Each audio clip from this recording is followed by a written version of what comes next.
Hello and welcome. Welcome to another edition of Atlas Information Live. I'm your host, Atlas Alex, and today we are going to be exploring the Hermetic principle, as above, so below. But we're going to be doing so through a Taoist lens, if that is even an appropriate term. There is something about the Tao that defies such categorization. Of course, we hear words like Taoist and Taoism as though it's just another philosophy, it's just another theory, it's just another approach to looking at life, the universe, and everything. And for that reason, we can, in that context, consider it a kind of lens, a looking glass that we can use, that we can work with. Because the Tao offers us more than just a template. It gives us a very real and dynamic symbol. And symbols are far more than just their superficial characteristics. So we have the interconnection of the yin and the yang, and the interplay, the fluency, the fluidity of binary duality expressing itself as a trinary phenomenon, because they are intertwined, they are more than just connected.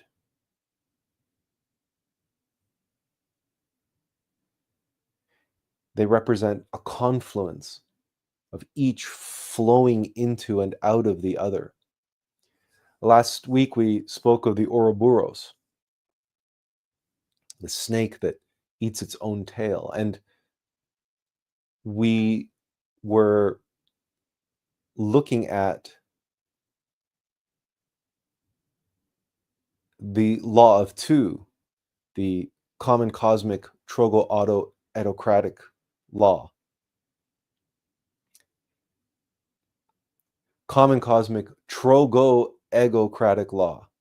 It's always a mouthful. And how that law stipulates that it is a case that you are either swallowing or being swallowed up, consuming or being consumed. This is the reciprocal continuum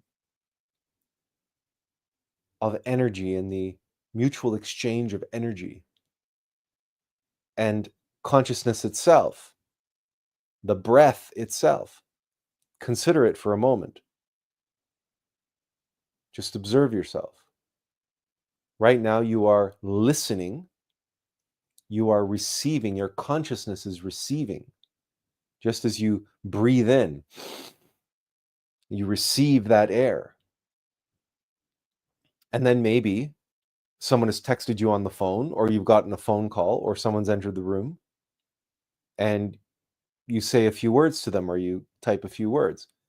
Now you are exhaling. You're breathing out. Not only are you breathing out, you are expressing as you are breathing out. The relationship between reception and expression is precisely the same as breathing in and breathing out.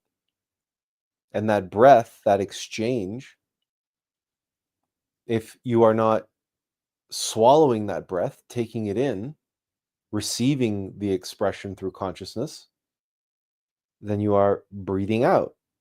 You are expressing in consciousness.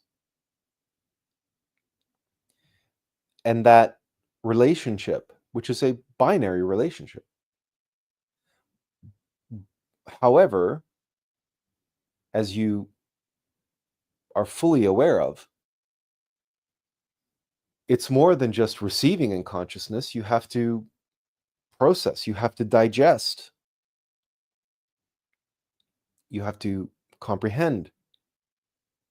And what's more is what arises out of that reception.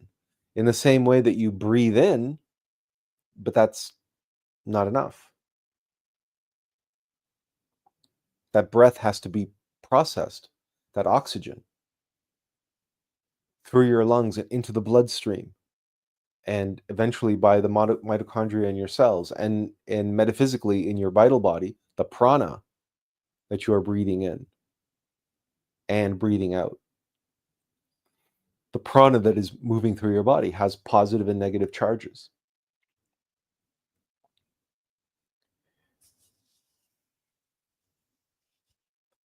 So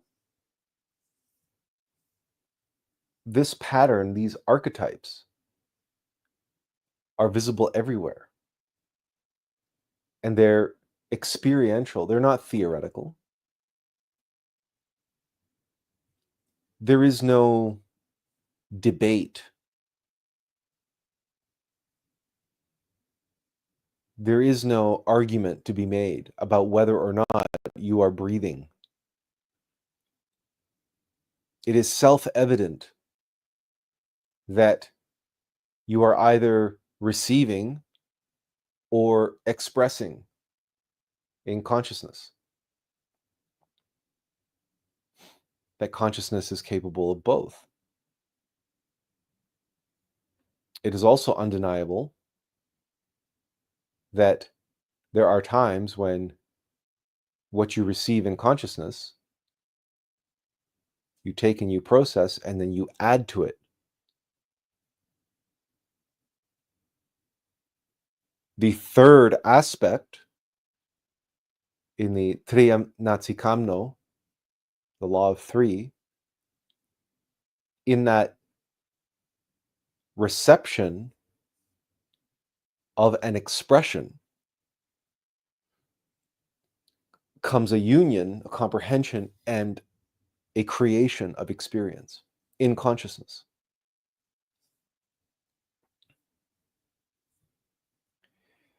So there is a fluidity, there's a fluency that is occurring at all levels of reality, but especially in consciousness, because you must be fluent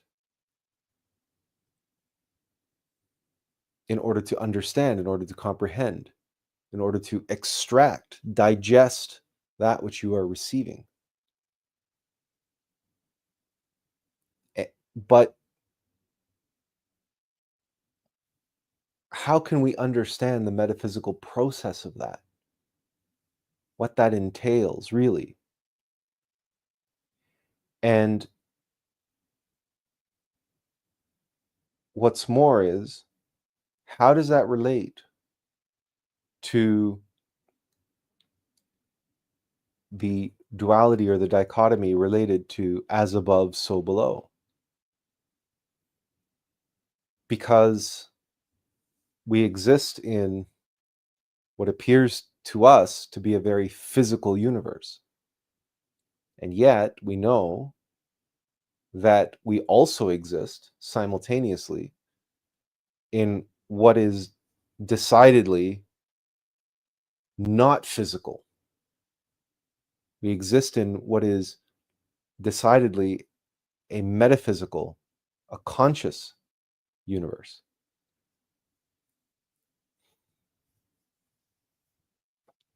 And the axiom of Hermeticism that we're looking at today, as above, so below, begs the question, are we here below as we are above?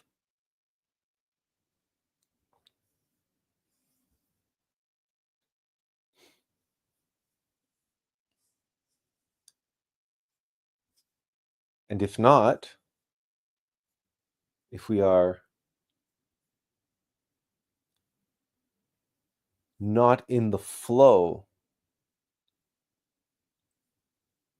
in the breathing, in the exchange from metaphysical to physical, and from physical to metaphysical,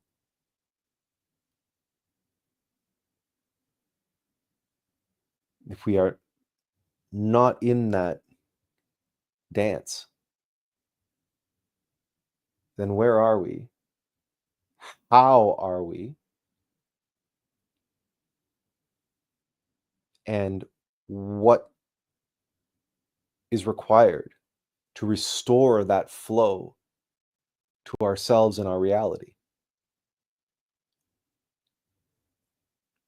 This is the topic of today, the promised topic of art thou here below as above. Obviously, that Tao is a play on words.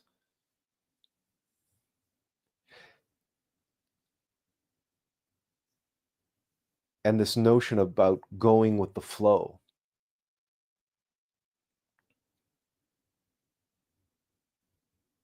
Going with the flow, or the flow, has a duality, a bidirectional nature to it, as I explained about breathing. And as you know, I don't have to explain it. You know this.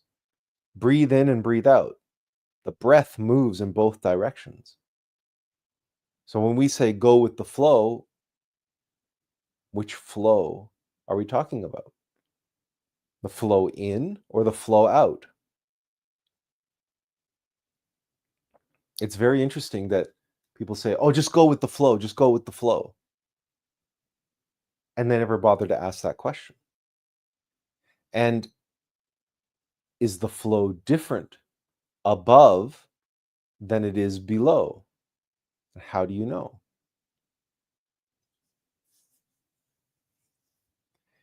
In order for us to explore all this,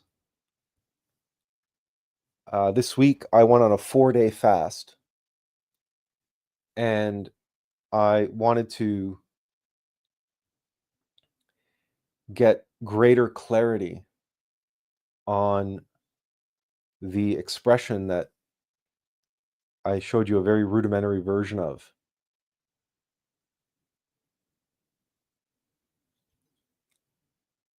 I needed to bring, again, greater clarity to it and bring in more detail and more accurate and more correct, meaningful words to it, I hope. So we're nearly a quarter of an hour into the presentation. So latecomers, I'm afraid they'll miss the first part. I'd like to go through it, and hopefully this will serve as a useful framework, again, a useful pattern, a useful archetype with which to pursue this explanation in an upcoming video, possibly, but also possibly in a book form. Because as we go through this presentation, you may also agree that all of this is fine from an overview perspective as a summary, but that as we go through the explanation, there is much to be said about each step, about each stage, about the nature of the process that is unfolding. In the same way that we all take for granted breathing in and breathing out, but there is an incredibly sophisticated and complex series of events that are taking place beneath the superficial experience of breathing in and breathing out, or listening and speaking. That process is a tremendously sophisticated and complex one. It's one that ultimately science doesn't really understand. They think they do, but they don't. So my goal today is to approach at the archetypal level, at the level of the word, the fundamental nature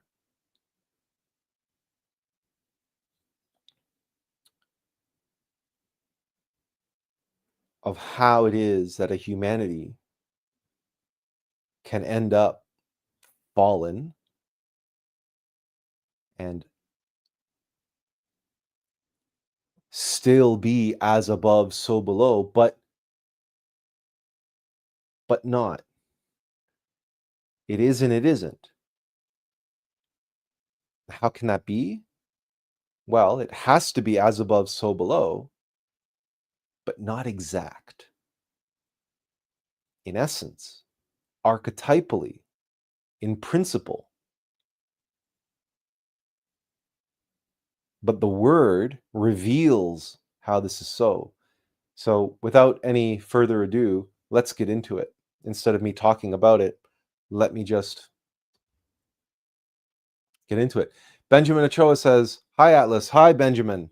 Nice to have you here, as always.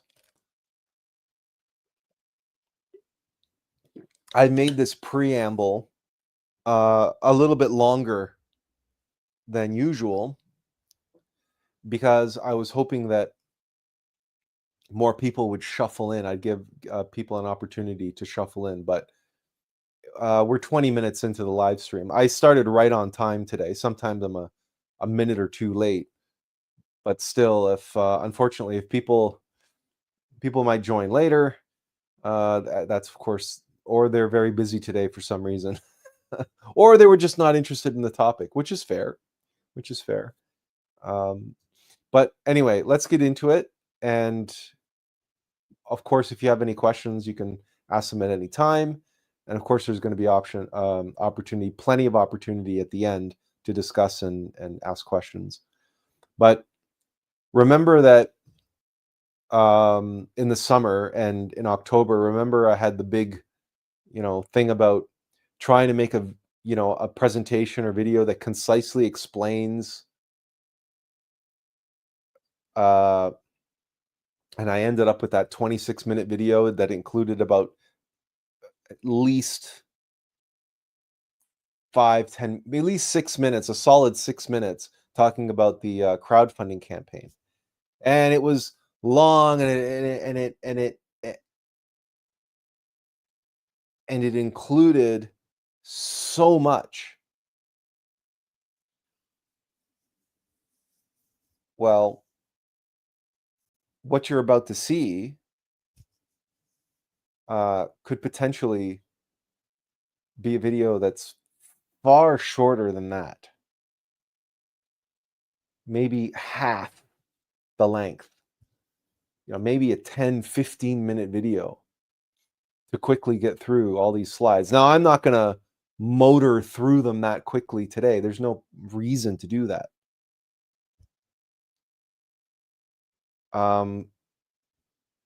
But let's see where we end up, and then we can discuss why it's so important and where I'm being led, how I'm going with the flow, and where the flow is taking me and my work, my mission. And of course, you are welcome to be the judge. I'm, eager for feedback because, like I've done before, where I've shown you this, I've told you many times, these live streams are as much for my benefit as they are for yours. This is Atlas information. I'm a work in progress, right? And so it's only fair that you get to be the first in the world to see that work in progress and be able to contribute with your feedback and any thoughts and whether or not it's connecting with you or not, and for what reasons and so forth. So I'm going to make myself, let's see. I don't actually need to be, if I put myself here, I'd rather do it, you know what? I'd rather do it here or just remove myself entirely for the slides. Yeah, okay. So let's try this. Hopefully it's, anyway, we'll work with it. I guess I better get over here. Okay. So in the beginning, there's nothing, right? Selflessness. And the word, which is stanza, the verb, the creative verb. One, that's one thing. Because a verb is a thing. So the creative verb, although it is a verb, it's action, it's energy, it's movement. Still, movement as a concept is something. It is movement. Although in practice and action, it is not a noun, it's a verb. So that's where we begin. And as we were exploring last week, if we have a verb, then we have not exactly its antithesis, but we have that which conditions it. If stanza is the stance, the verb, one, then beneath it is substance, substance. It's beneath. The adverb. The adverb is that which conditions the verb. So one unfolds into two. And you can see that visually here, because if the top half represents one and the bottom half is another one, we have two. But this is substance. So the one has to unfold into two, or one. So substance is by definition twice the number one. It's twice as dense. And that heaviness, that weightiness, that weight conditions the stance. It conditions the verb. All matter is condensed energy, for instance. It's condensed. But its foundation is energy. But we experience it as substance. So we have the famous quotes, "In the beginning was the Word, and the Word was with God, and the Word was God, and the Spirit hovered over the surface of the waters. And the light shone in the darkness, and in the darkness did not comprehend it." So, okay, we've established this binary duality. But as you can see, they're not related. They're separate. They're doing their own thing here. So,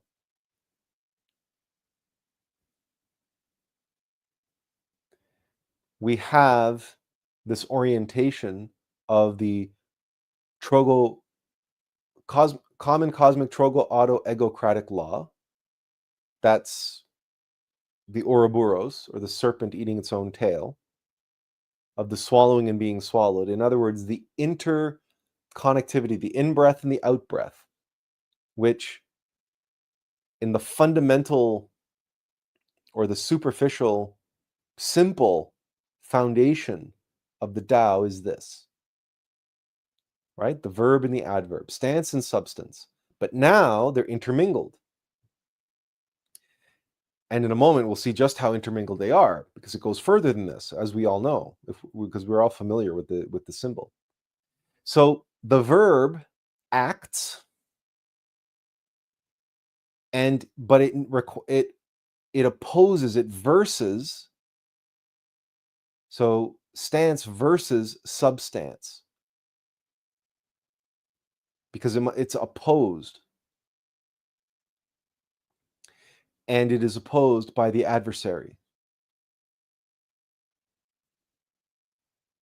Now, the important part is that versus is conflict. The adversary pushes back.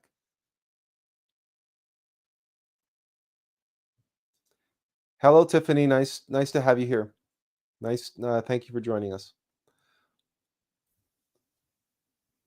So, the most important thing to remember about the verb, so as for example, walking, and the adverb, the adversary is, let's say, walking slowly, walking quickly, or not walking, right? Preventing us from walking, unable to walk, right? The creative verb, its fundamental nature must be tolerance. It must be able to tolerate conflict, tolerate difficulty, tolerate the conditioning. It must tolerate the action, or let's say the reaction, of the adversary. That's one of the, having said that, the other nature, the opposing nature in substance, is severance. Now, tolerance is allowing, it's forgiving. In other words, another word for tolerance is mercy. And severance, it's a double entendre. It means both to be severe, and it also means to sever. In other words, to cut, to separate. So when we talk about the nature of love, which is selfless, it's the fundamental nature of love is selflessness. And we talk about the nature of love being severity and mercy in balanced measure. Here, you see it presented in the context of the verb and the adverb, and the drama between the verse and the adversary.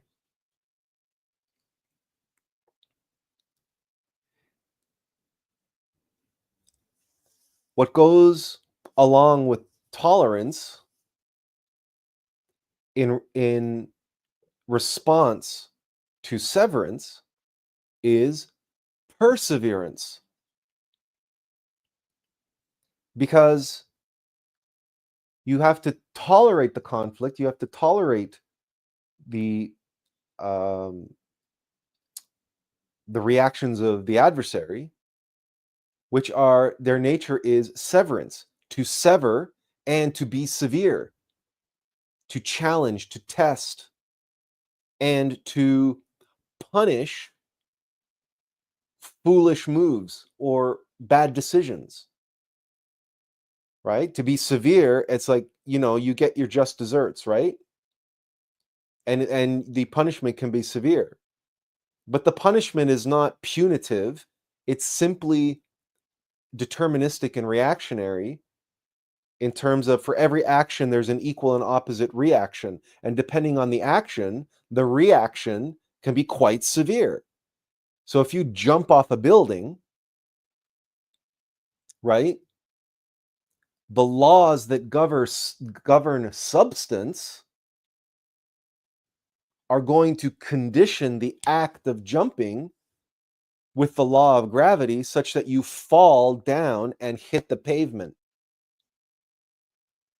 And the result, the outcome, the effect of the cause of jumping is going to be very severe.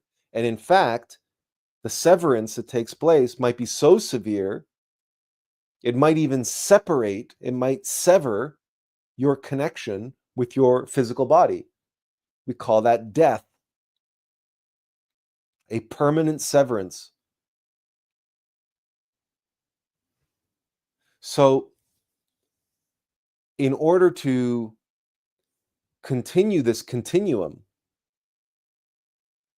we must not only tolerate the adversary and the severity, the severance, we must develop perseverance. So there are new capacities, new learning, new experience in order to persevere given the relationship and the actions and the reactions. Benjamin has a comment here. Let me just get it out of the way.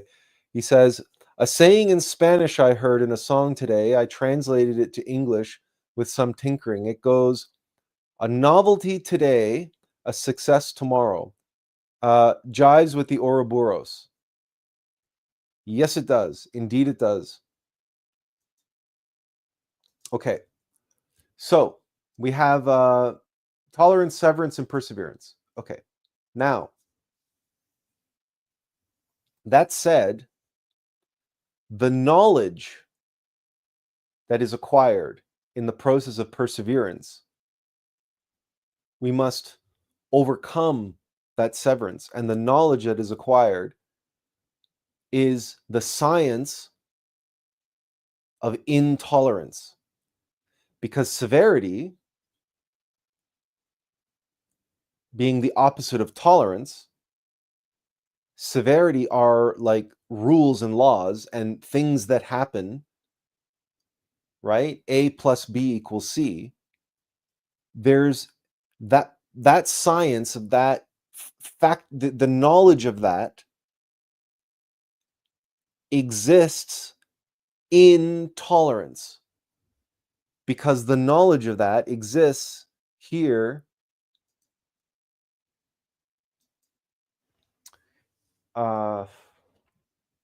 it exists here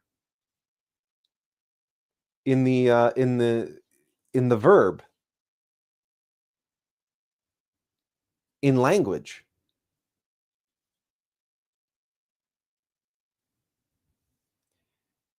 And pay close attention to the language. That science is intolerant. Facts are facts. They are what they are, and they don't change. They are intolerance. They are intolerant because they exist in tolerance. The words, the language here is very important. Remember, we are exploring the word now. We are exploring the underlying code of reality, of the matrix of reality. So all the words that have been chosen throughout this entire presentation have been, I would say, selected. They weren't selected. They were given to me for very specific reasons. And remember, I was fasting for 4 days and meditating and getting up every morning at 3 or 4 in the morning, or 4 in the morning to get up to meditate, and then 5 to actually get up to work on this.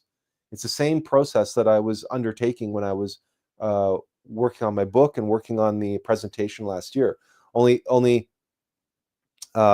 this year the process began much sooner, now in February. So science is intolerance. And that intolerance is reflected in the materium, in substance, that we call material science, which is severed. It's related to severance, right? And material science is all about severing things, categorizing things, naming things, saying this is this and this is that, and never the twain shall meet, right? Science is all about separating, categorizing, different kingdoms and genus and species, and right, and everything's about a classification, and it's about breaking everything down, right? It's severing everything from everything else, and then trying to understand it in completely material terms. It's the And that is reflected in intolerance of metaphysical science, which are all the rules, the rules that don't change. Laws like karma, laws like the law of the trogo auto egocrat, or the triam natsi kamno. These are laws that are intolerance. They're intolerant because they're within tolerance. That's just okay. So where do we go now?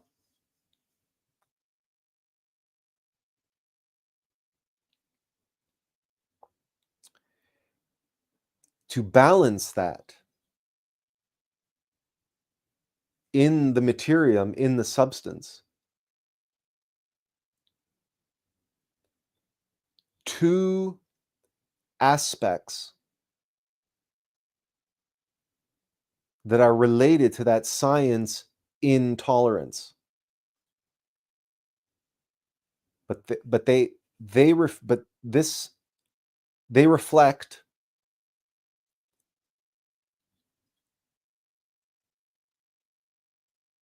having available to them and knowledge of them.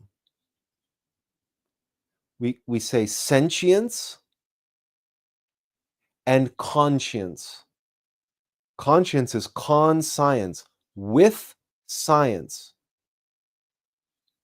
But the science that sentience and conscience are referring to is the science of intolerance. And this is where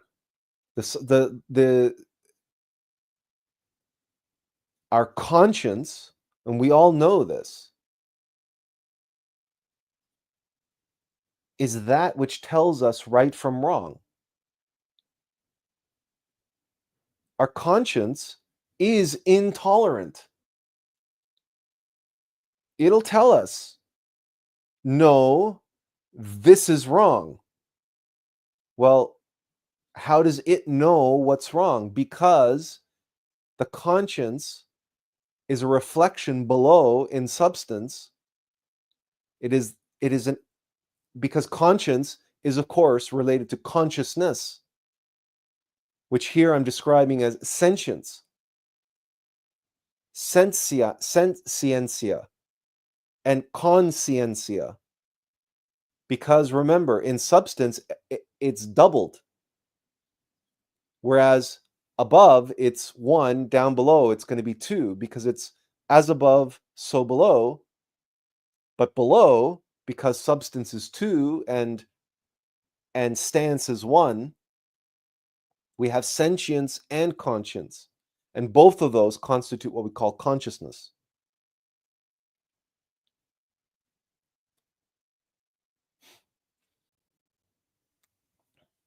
And all of this, and science, by the way, the word is knowing. It just means knowing. It means gnosis, self-evident experiential knowledge. That's what science means.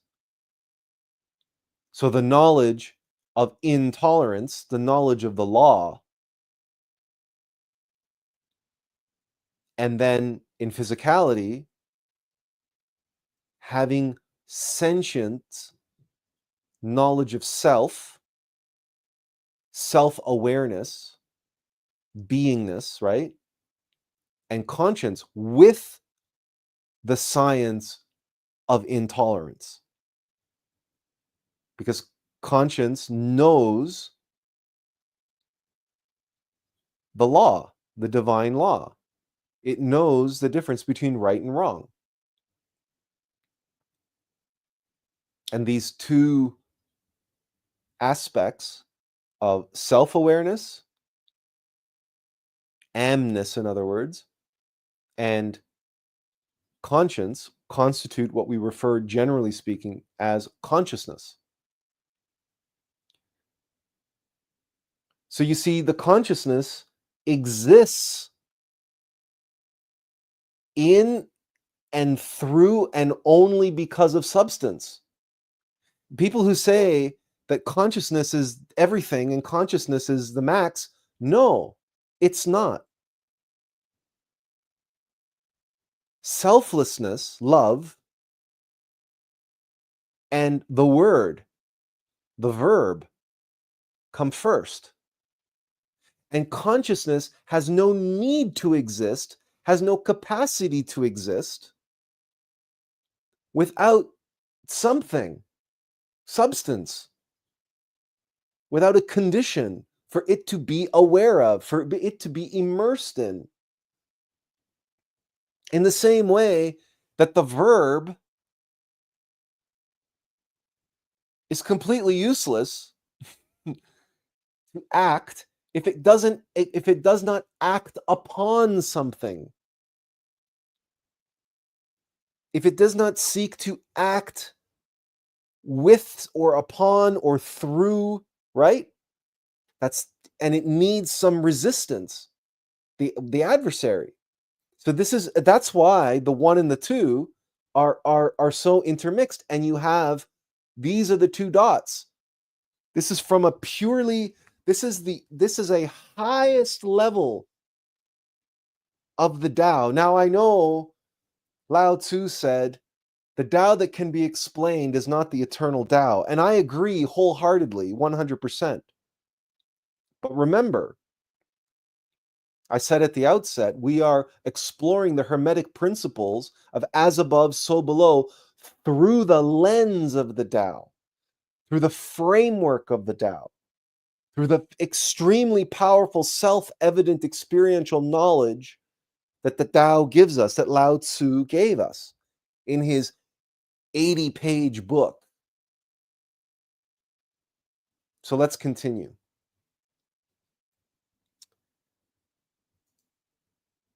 You get a sense now why this is, maybe I can put this into a 10-minute video and bang off and go through these freaking slides like crazy, but we've already spent 20 minutes on one slide. So you see how this is a book, is what this is. And you can see that because of how pregnant the words are, how voluptuous they are, how every single word here deserves to be unpacked, and every single word needs that elaboration and explanation in order that the fullness, the comprehensiveness of the exercise we are undertaking is not made trite and frivolous, and is not like we don't end up taking a stone and skipping it across the surface and saying, tolerance, severance, blah, science, science, conscience, I know all this. Because so far, every single one of these words was born from the previous word. Every motion, every action causes a reaction. And the unfolding of what you see here is not arbitrary. The order here is important. And the order is because of this, now this. Oh, and because of that, now that. And it just goes back and forth and back and forth and back and forth. Or if I was to really elaborate this thing and try to make it like uber fancy, then the Tao would be spinning or something, right? And then, showing that motion and that back and forth. But anyway, we'll worry about something like that later. Okay, now, this then, the severance and the intolerance in science and versus material science and sentience and conscience trapped in severance, the adverb, the adversary, the causes the resistance, but it more importantly causes distance. It's the separation. The distance between the science and tolerance, which is the truth, the law, and the sentience and conscience trapped in material science and in severance, which is the conditioned reality, conditioned experience. And there's a distance there that we'll explore what exactly that means, that distance. Now, the whole thing, we call it the circumference, right? The circumference of this is circumstance in an instance. Every moment, every instance, this dynamic is at play. And why we call it circumstance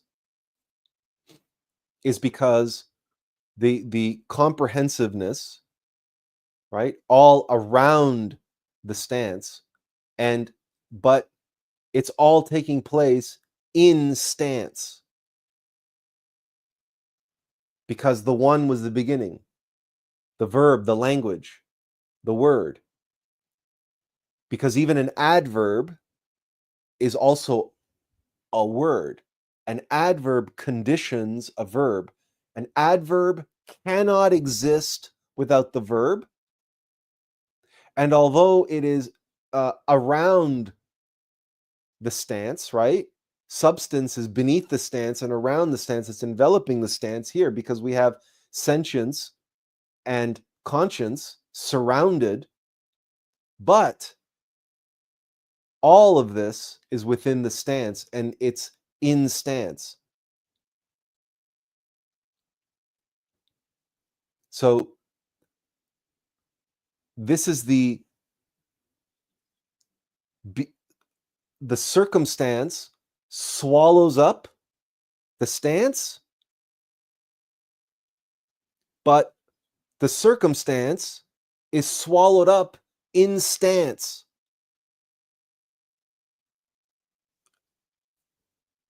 Time doesn't exist.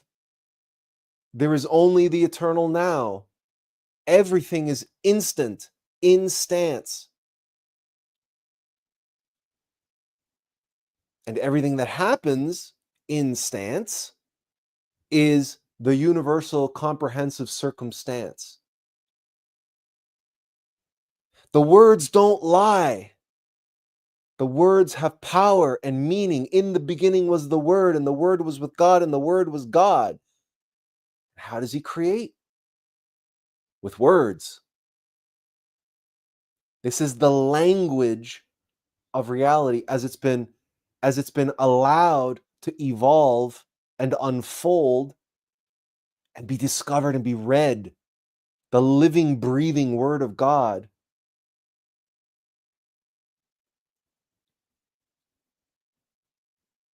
In a way that it's not theoretical. This is self-evident. This is experiential. It's self-evident. And it embodies the breath, the common cosmic trogo auto egocratic law, and the law of the tria nazikamno, the law of three. Here we see the duality, but in the union of the duality. And again, all of this presented in the framework of the Tao. Let's continue. So above we have the pattern, and below we have the matter. Pattern, pater, Latin for father, and matter is mother. Father, mother. Masculine, feminine. The stance is the pattern. The substance is the matter. The one is the masculine. The two is the feminine. And you add 1 and 2 together and you get 3. When pattern and matter unite, then the third, the child, is created. The child is born. Well, let's not get ahead of ourselves. A condensation takes place, a swallowing up. The pattern condenses into matter in the instance.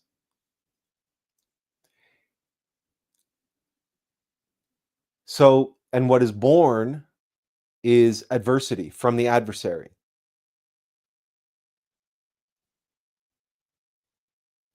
Or, yeah. And from that adversity, we have the verses, the stories that emerge, that are born from the adversity. Because as the pattern is condensed into matter, that's the adversity, right? That's the problem.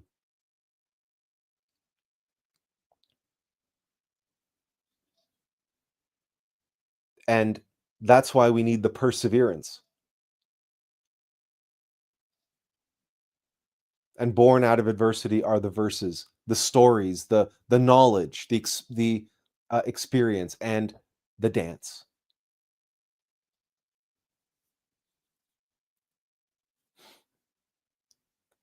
In the coming together and the moving apart, the in-breath and the out-breath, being swallowed up by matter, and born out of that matter are new stories, new verbs. And this is the dance of condense. The universe, universe, because we have verses, many, many, many, many verses, all these little stories, but those stories add up into the universe, the one verse, the one story. This is the one story. And that story is the emergence of resistance and insistence, the response to which is observance and allowance, right? The tolerance and perseverance, the emergence of resistance and insistence by the adversary through the action of verses, but the sentience and conscience simply follows the science of intolerance by being tolerant, and perseverance, of showing tolerance and perseverance through observance and allowance. Allowance is an important word because allowance doesn't just mean accepting. Allowance is what you get as a child from your parent, right? An allowance is an addition to.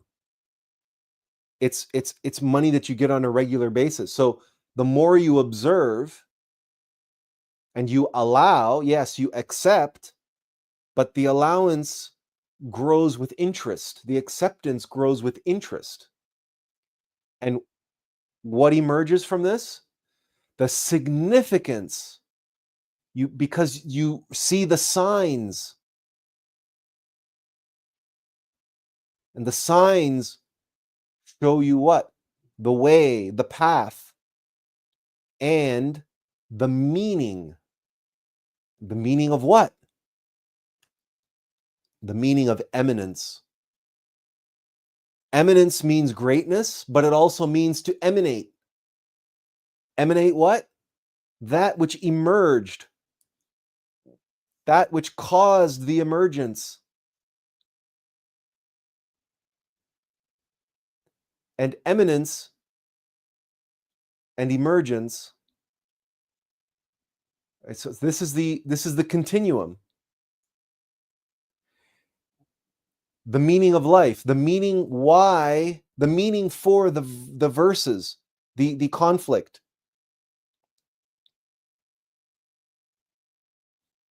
And that the adversary that mechanically reacted to the action of the verses, the conflict, which is the resistance, the conditioning of the adverb, and its insistence. Because as soon as you condition a verb,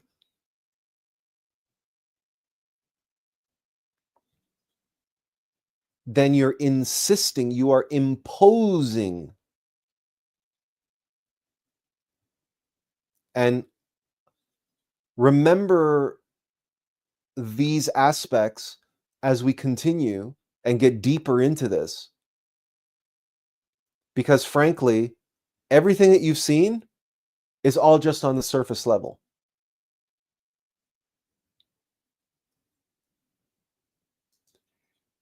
Yeah, so far, but this is nothing, Tiffany. This is just the beginning. This is just the beginning.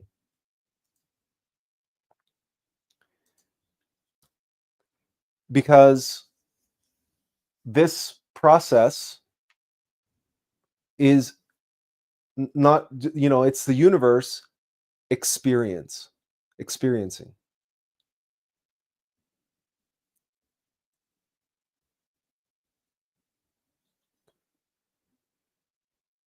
Experience. These are the two aspects. The universe, one half, and experience on the other. What is it? What is it experiencing? The universe, the one story. But how can that one story be known or even told unless it is experienced? The yin and the yang of the Tao are experience and universe, because you have to have a story to experience. You have to have something to you have to have an experience to be able to tell the story and know the story of the experience, but the story takes place in the universe. The one story, and this is the one story. So when we say that the meaning of life, or the meaning of the universe, the meaning of everything, is that it's the universe experiencing itself, yeah. But more importantly, it's doing that to get the meaning of eminence, of existence, of the emergence itself. Because selflessness, tolerance, and severance only makes sense in this context. Love only makes sense if it is applied. Selflessness has no significance and has no eminence until it emanates, until out of it, until its tolerance and severance are oriented, as you've seen here, and the emergence of resistance and insistence lead to observance and allowance that form significance of the eminence. Okay. So let's dive into the matter of substance and experience, and let's see the pattern. Let's see if we can dig deeper into the matter and extract the pattern.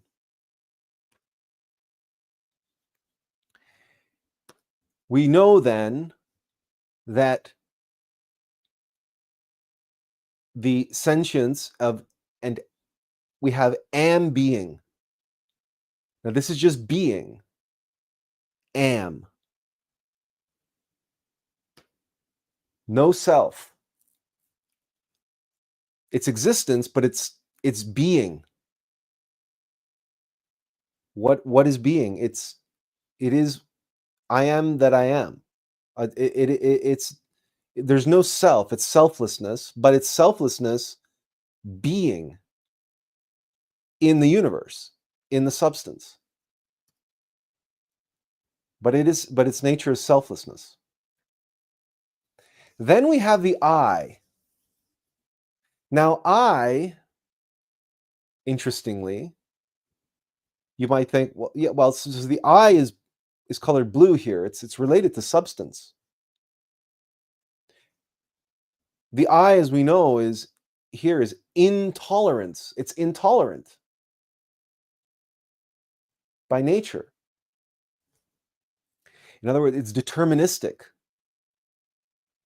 Amness is the wide open field of possibility. It's free will. It's freedom. It's also existence. And I, we say I am. In other words, the creation of the self. The ultimate nature of reality is selfless. So the self exists within substance. Now, just to qualify here, this whole presentation is still given on a very rudimentary, basic explanation. I'm not getting into all of the levels of self here, right? We're not talking about the sixth dimension, the fifth dimension, the fourth dimension, the third dimension. We're talking about archetypally. So forget about dimensions. Yes, I'm using the word substance here and matter and pattern, but remember, on this level of language, we're just looking archetypally at the pattern. Because remember, we emerged from nothing. But if we can get this all sorted out, then the rest can flow from here. It will develop, and it will spawn complexity on its own. Because I'm sure you've seen those visualizations of the Tao just going off into infinity, spinning and creating infinite numbers of Taos and so on and so forth. So whatever you do, don't get caught up in the, well, which self are you talking about? The higher self, the lower self? We will get there. We will get there. But for now, we have I am being, the self, right? Now, but because that am is in substance, we have the experience of I am matter. I am being, that is no self. But if we switch over here, I am matter, now we can become identified with the self that is in substance, or the substantial self, or the material self, the physical self, for example. Now, if you lose the amness and you don't have the balance between the I and the am, and the I starts to become more important, you literally take am out of the equation, right? You go from I am matter to I matter. Now you see the birth of self-centeredness. I matter. Whereas before it was just I am being, or I am matter. And then if you go a little further down that rabbit hole and you end up with I most matter, or I matter most.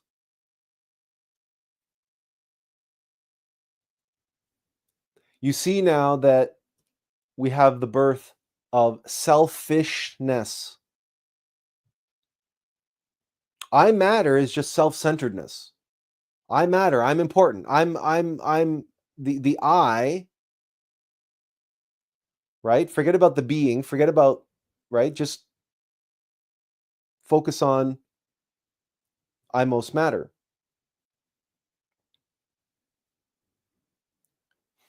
In other words, this is not being. There is no stance. And selflessness is diminished. And you end up with idioms like the one shown here in the meme, right? When you don't have a leg to stand on. Why is that? Because you have no stance. It's all substance. And if you look at what the Tao looks like now, look how big the I is, and there's barely even a reference to am. There's no am, there's no being. Now, the being still exists. It's just the identification and the attachment is all on the side of matter and not being. And the being falls into imbalance, not balanced. And Benjamin says, I totally understand with the word emergent, knowing that it's synonymous with the word in some way. If I'm understanding correctly, the pattern follows suit of emergence, I'm thinking. Yes, emergent and emergence are related. And emergent is just and the adverb version of emergence, which is a noun, right? So something, emergence is like being born. So something that is capable of being born or in the process of being born, we say is emergent. That's all that how the two are related. So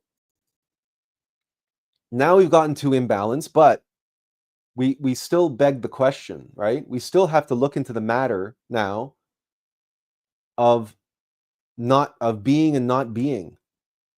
Let's look at the matter of this dance and how we end up here. Like, this is all fine and dandy, what I walk through, these 3 steps between I am being to I most matter. But how do we actually get there? What is the metaphysical process? What is the metaphysical science? Oh, you're welcome. You're welcome, Benjamin. Think nothing of it. Okay.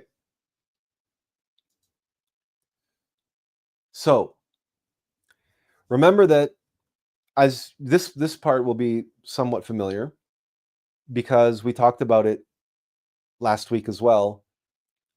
Fluency, to be fluent in a language, means to comprehend the language and be a master of the language. To be fluent, you can write it, you can read it, you can listen to it, you can speak it. You're fluent. So fluence is also related to flow. And in the beginning was the word. And certainly, up until now, you have seen how each word flows from one to the other. And all of these different words have been flowing together and flowing out of one another, right? They've been emerging from the flow like a wave emerges from the ocean. So fluency and fluence is the foundational natures. It's intimately connected to the word and specifically the verb, because actions flow and actions and reactions flow. The Tao flows. The Ouroboros, the breath flows, right? Everything flows. This is fluence. Now, again, so fluence relates to fluency, the master of language. So it also relates to, like, going with the flow. But fluency also can mean like the water going down the toilet, right? Or the fluency of plasma, of electricity, of energy. And fluency can also be receiving, being filled up, right? So the fluence of being filled, and then there's the fluency of blooming, of giving forth or of presenting that which is within us, the ability to do. So all of this is fluency. All of this is fluence. Now, the next step then is confluence, which means with fluence. Now, with suggests something with something else. And not ironically, confluence is a word that they use to relate to two rivers that flow into one. So two fluencies become one. So when things flow together, this is very important, and you'll know intuitively that it's so. And water combines with confluence. Now, here's another example of a confluence, of a flow, of two flows of water combining. But what's really interesting in this video is that the silt, what is the affluence, the silt in the water is not contaminating the clear water. So you have one flow and another flow coming together, and one flow is coming off of the mountains that are very silty, and it's filled with all of this affluence. Affluence is like, yeah, it's just stuff in the water, right? Dirty water. I mean, you could just call it dirty water, filthy water, but it doesn't have to be like toxic or anything. It can be silt, it can be sand, it can be any number of things, that are in the water. But you see, the water can combine, the rivers can be confluent, and yet there is something preventing the dirt, the contamination from entering the new river that is the result of the confluence of the two. This is significant because this is on the level of the physical world. So when you think about confluence from a spiritual perspective, this is why you will often hear one of the Gnostic instructors at Glorienne say, God and the devil cannot mix. Right? Stance and substance, even though they're both fluency, they're substance is emerged from stance, it doesn't matter. The one is one, and the one cannot absorb two. It absorbs one. It doesn't absorb substance. It doesn't absorb mechanicity. It absorbs the water, the fluency, the spirit, the essence. And then the dirt, the silt, is left in the original river. But the two do not combine when the two return to the one. Again, that's Christian at Glorienne often says, God and the devil cannot mix. Despite the fact that we've been looking at the Tao and everything else, and obviously they're related and everything's underlying, but confluence teaches us, and examples like this, and remember, this is on the physical plane. So just imagine what it's like and how much more important it is on the spiritual plane. Again, this whole exercise that I'm walking you through, and the focus on language, but now I'm adding in case studies, experience to that language, expressions of that language in the so-called real world, in the physical reality that you can see with your own eyes, that science is aware of, and the word that science gave this phenomenon is confluence. And the purpose of this exercise, because as you know, I am here to help you develop the eyes to see, the ears to hear, and the consciousness to comprehend, to become fluent in the living, breathing Word of God that is all around us and within us. But we need the eyes to see and the ears to hear it. And language is a powerful sign. It's a powerful tool, a guide, a hint, a map to the experiential truth. And because the underlying code, the underlying language of the universe is archetypal, it's all pattern, pater, the Father. But the expressions of it are in matter, the mother.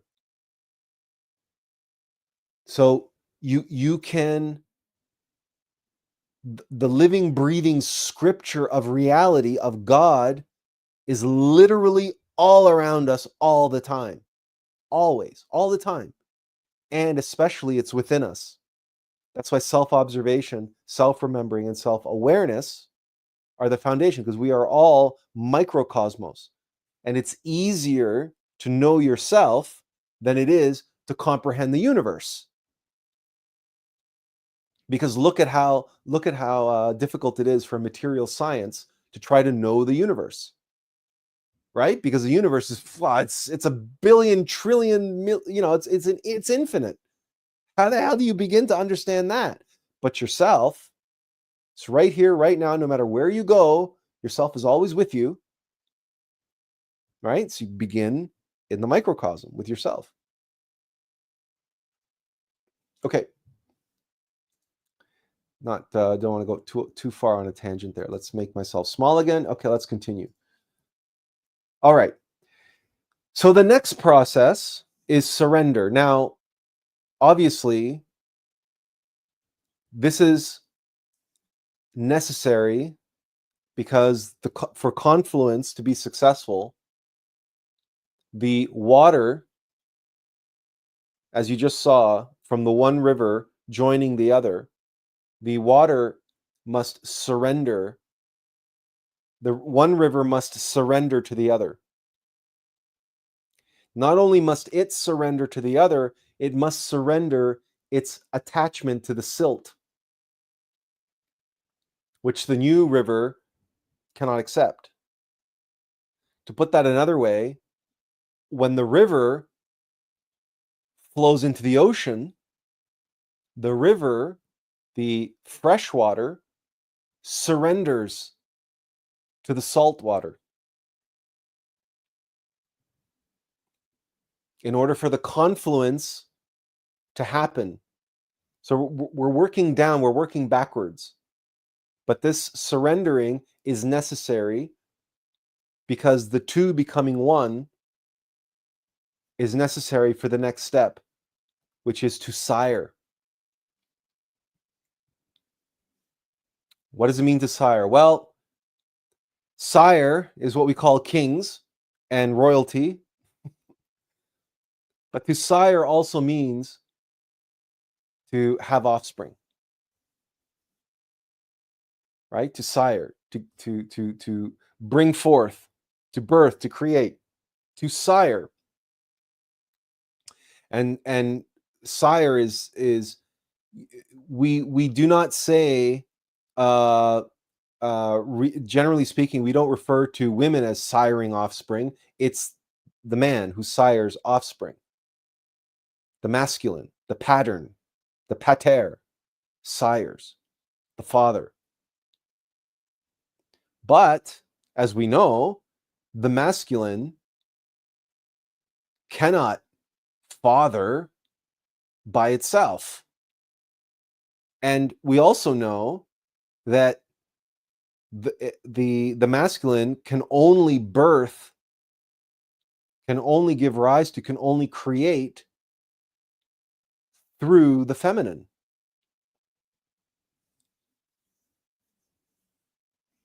And so what we sire is the affluence of the quintessence. Well, the quintessence refers to the metaphysical 5 elements, fire, wind, earth, and water, and ether, the quintessence. And there's an affluence. So this is what in New Age they like to refer to as abundance. So it is this essence that, remember, we also called conscience and sentience, in other words, consciousness. And it's the quintessence, so it's the essence of the five elements that are born into through substance, the masculine and the feminine. So that is what we sire in the world, in the universe, are expressions of affluence of the quintessence. And what's interesting in this visual is Rafiki, who's a holy man, is presenting that quintessence, that which has been sired, but he's presenting it to the world. He's presenting it on Pride Rock, which is the philosophical stone. And he's presenting what has been sired, the child, the what has been created, the gift, because there's no greater gift than a child. And he's presenting it to the world. And they're all cheering and with great appreciation and celebration because of that quintessence, because of that spark, that seed is now in the world to act and in the world to be able to express the selflessness. And it can now flow. That fluence becomes affluence because of this process. This is how the verb comes together to sire and give rise to and give birth to the essence of all things in matter, in the world of substance. But as we know, the whole dance, right? For every action. Oh, hey, Azazel, nice to see you. And you know what? You've been missing a good one, but hopefully you'll enjoy it from here on in. I think you will. I hope you will. Anyway, you'll let me know. So, as we all know, the dance, right? Action and reaction, versus and adversary, and everything that we've explained so far. If you have these five aspects, these five aspects above, so you must have as above, so below. There must be an expression in substance, in matter. If this is the paternal aspect, affluence, confluence, surrender to sire, the quintessence, the affluence of the quintessence, then there must be a reciprocal five in matter. And indeed there are. And we begin with, so we have to have the adversary and the emergence of resistance and insistence. And so we begin with hesitance. Now, hesitance, you all know from your own experience what hesitation is, what hesitant means, what it means to be hesitant, right? And specifically here, we can say that, for instance, when male birds want to mate, they're looking for a mate, only male birds sing. Female birds don't sing because it is a responsibility for male birds to call to females. And they will attract the female based on their song. These are songbirds that we're speaking about here. So, as you know, especially in human courting, right, there can be a great deal of hesitance to answer that call.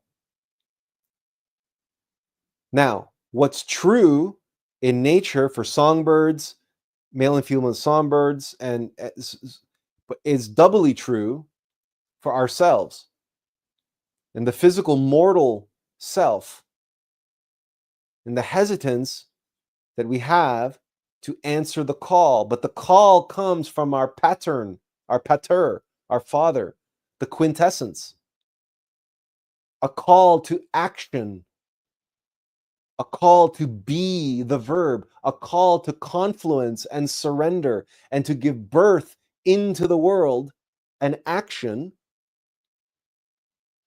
that flowed through us from above, such that as above, so below.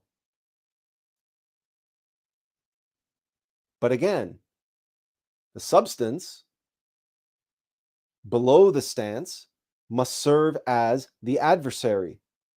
So the adversary to fluence is hesitance.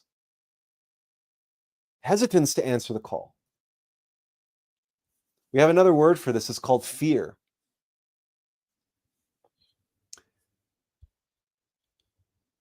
Uncertainty. Uncertainty. I couldn't use the word uncertainty because it's not a word, but if I could, I would. Uncertainty. But we fear what we do not know, because remember that mechanicity, the resistance, is based on insistence. It's based on determinism. So uncertainty leads to hesitance, because determinism likes to know. Determinism, its nature, wants to be certain. But the nature of free will is the wide open field of amness, of possibility, that makes everything very uncertain for substance, for mechanical nature, for determinism, which likes everything to be certain. This is why fear is related to control. They are one and the same. They are two sides of the same coin. Now, this means that when we're driving, right, and we become afraid, right, we slam on the brakes. But if you slam on the brakes all at once, you're going to skid and you're going to lose control and you're going to crash. That's why we developed what are called anti-lock brakes. Now, anti-lock brakes, you're still scared, you're still afraid that you're going to crash, but what do? The anti-lock braking system pumps the brakes hundreds of times a second to do what? To maintain control. So that you can even given this accident or this potential accident, this emergency, you can still build in some determinism, some certainty that at least I'm going to slow down and I'm going to stop, but I'm going to maintain control as I'm doing that. This is the essence of hesitance, and why the word hesitant is better than just the word fear. Because hesitance better captures the opposite of fluence. Hesitance, like Homer here, hesitant to answer the phone, like being hesitant to answer the call. You know you should. Why? Because of conscience. But you're hesitant. But it's that hesitance is born of the certainty that mechanical nature wants. It doesn't want to slam on the brakes. It doesn't want to unplug the phone.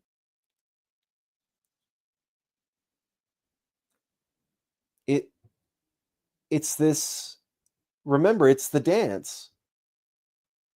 The adverb can't exist without the verb. It's reliant on the verb. Homer is reliant on the telephone.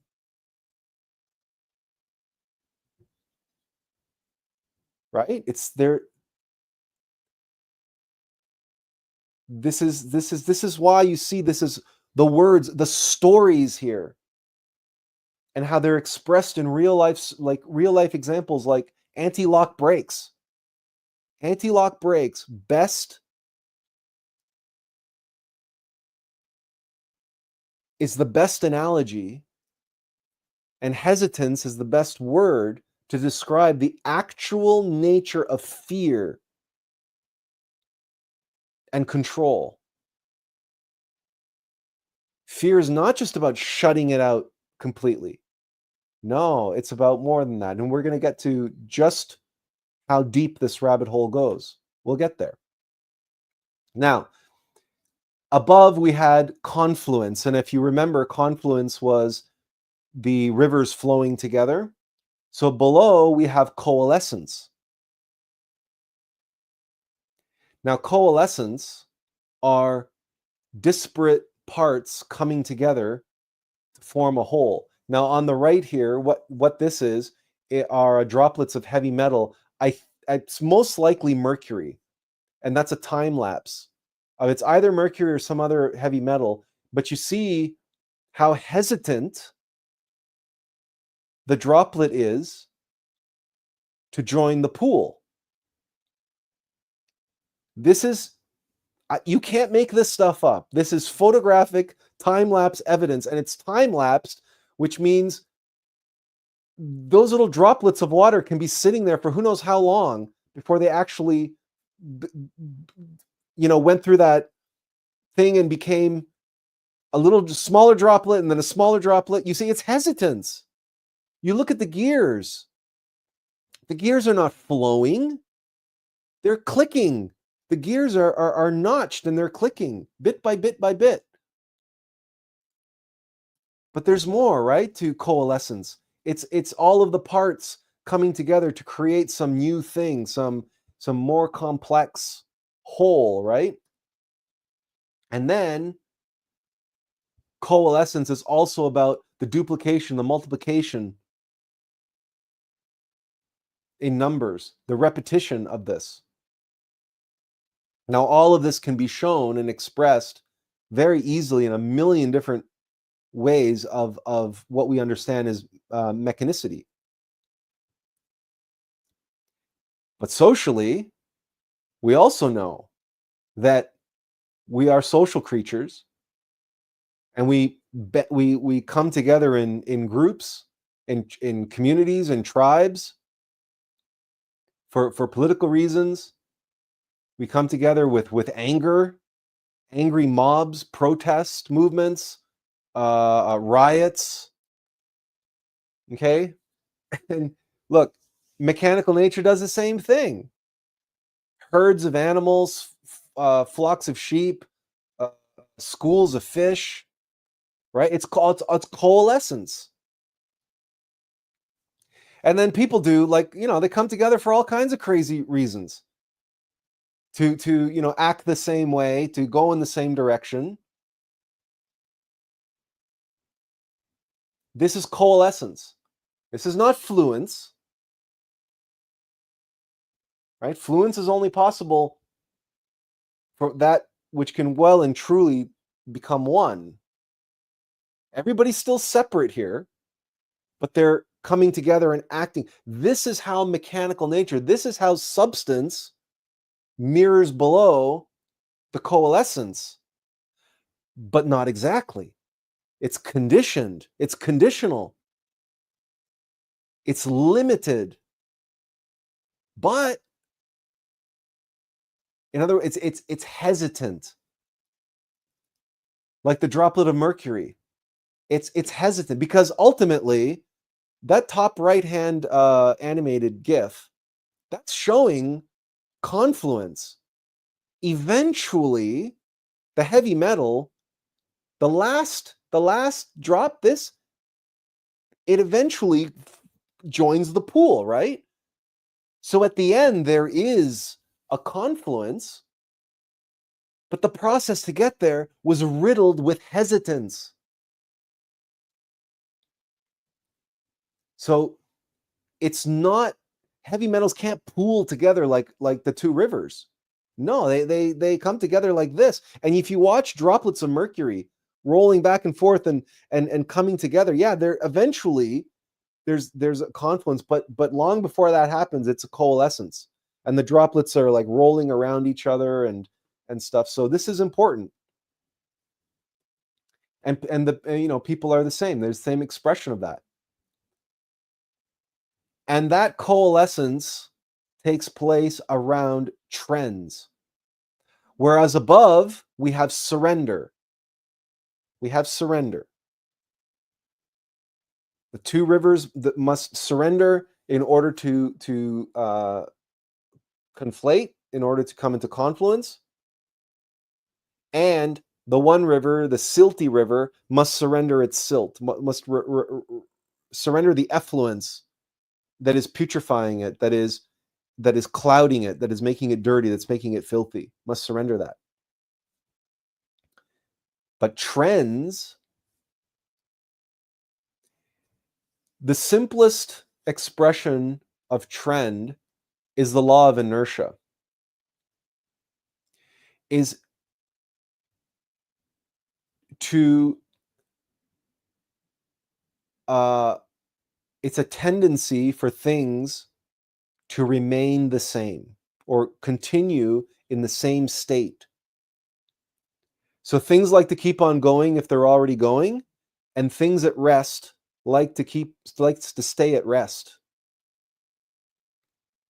And so this is on the left. You see the ball on the skateboard, right? It keeps going even after the skateboard hits the ball and is going in the other direction. The ball still keeps going the same way. That's a trend because it was trending in that direction. Now on the right, I love this one because that dinosaur, right? That dinosaur was at rest. He was resting on the trampoline. Now look, the trampoline vanishes beneath his feet, and he's just standing there.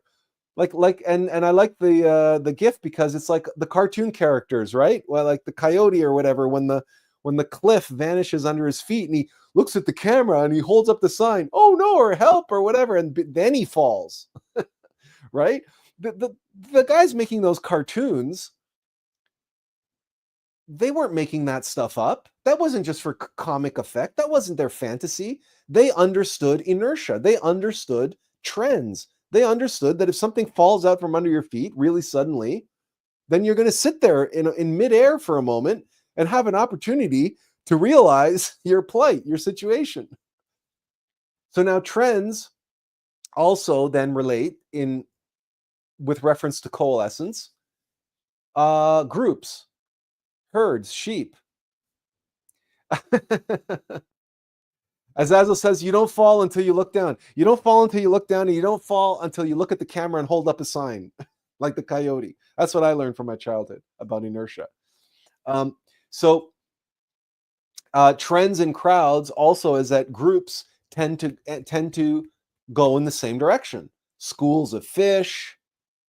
This is the from the Shaun the Sheep movie, and these are sheep. All doing the same thing, right? So this is a fundamental aspect, and this is how mechanical nature expresses surrender. right? Because there's surrender in trends. We call it habit. And here we see Cookie Monster's habit, right? His addiction. Things like to keep on doing what they're already doing. And it's like we surrender to that. Mechanical nature has no problem. The rubber ball has no problem surrendering to the trend that it's going on. It trends in the same direction. That's a kind of form of surrender. But it's a mechanical, it's a conditional mechanical expression of that. It's not true surrender. It's a kind of halfway sort of thing. It's deterministic, in other words. It's mechanical. Now, things like to keep on going, things also like to stay in the same spot. So in other words, trend is also, we have another word for it. We call it laziness. We call it sloth. Right? Because you don't want to change. You don't want to get up. And here we see, he just wants to sit on the sofa playing video games all day. Why? Because that's what he's doing. That's what he wants to do. He's keep on doing that. He's surrendering to that. He's just following the trend with the junk food and the video games. But that's only half of the law of inertia, right? Things at rest want to stay at rest. Fine. But on the left, you see things that are in motion want to stay in motion. So the other side of the coin of laziness is busyness. Busyness. I can't stop working. I can't stop now. I got a deadline. I got to keep going. I got to keep doing this other thing, and I got to keep doing this other thing, another thing, and another thing, and another thing, and another thing, and another thing, and another thing. Right? Busyness. And the irony is they call the freaking basis of capitalism business. And why capitalism is all about efficiency and working hard and time and putting in the time and making in the effort and nose to the grindstone, et cetera, et cetera, et cetera, et cetera. That's really laziness. It's just the other side of the coin. Because remember, it's all duality, and substance is two. Substance is two. There has to be two sides of every coin. So, and then obviously we end up at the definition of trends that we all know very well because of the internet, because of memes, because of things going viral.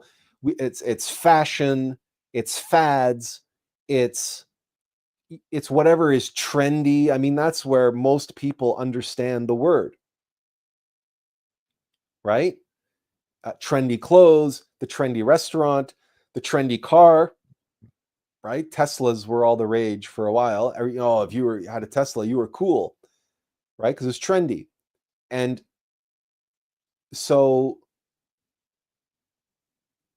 but it was important to explain all of this because the next unfolding are the sirens. Because trends, like, what are trends? What are habits? What these inertia is fine for physics, but in psychology it's not enough that, well, things like to stay in motion or things like to be at rest. In order to affect the quintessence, right? How do the trends insist? How do they express their insistence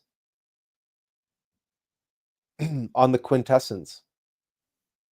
Well, sirens. In other words, the opposite of sire, or the conditioning of sire, is sirens. And if sire is sire is a multiplicity in the supernal worlds, sirens are also a multiplicity. And sirens, traditionally, they are the ones that tempt. They are temptation. Like the serpent tempting Adam and Eve in the Garden of Eden, right? They are what get us to do what's our conscience and what clearly we shouldn't. But the sirens work for the mechanical aspect of trends and how mechanical nature has its version of surrender. And we all know the classical sirens are female and the classical seduction is sexual. And here we have Father Rowan Atkinson showing us just how difficult temptation can be, because we have gluttony, we have different trends that are constantly trying to assert themselves, impose their insistence upon us, and they do that with temptation, with the sirens. And the sirens have a song. In other words, if the sire gives a calling to fluence and confluence, right? The sire gives the calling of influence, then the sirens call to coalescence.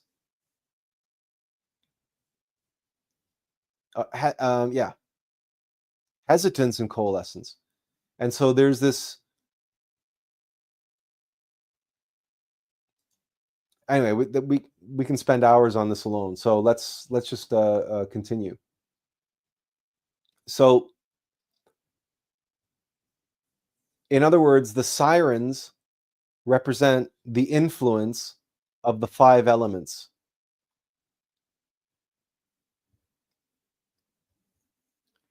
And our experience of the 5 elements physically, through the physical 5 senses. And that influence has to take place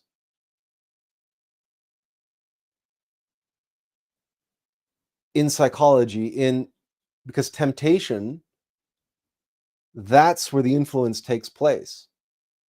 The sirens are physical. The sirens are in substance. They're mechanical. They work for mechanical nature.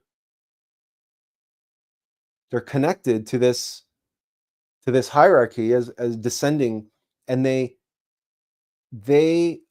call to us, and what they give birth to, what they give rise to as we hear their call, is the influence of the 5 elements within. A call, because every call is a call to action. Just as the sire calls it in order to give birth to the human soul and the affluence of the quintessence in the world, the sirens call to unite with us and give birth to influence of the 5 elements above. Whereas the whole point of siring is to sire into the world the quintessence and the work of the quintessence, the action in the take action in the world, so that our innermost intimate verb can realize itself in the world. Because a verb is nothing, an action is nothing if it doesn't act upon or through something. and that's the universe. But the sirens, for them, the goal is to do the same thing in reverse. The mechanicity, determinism, for determinism to be able to enact an influence of the five senses. Now, why? Why?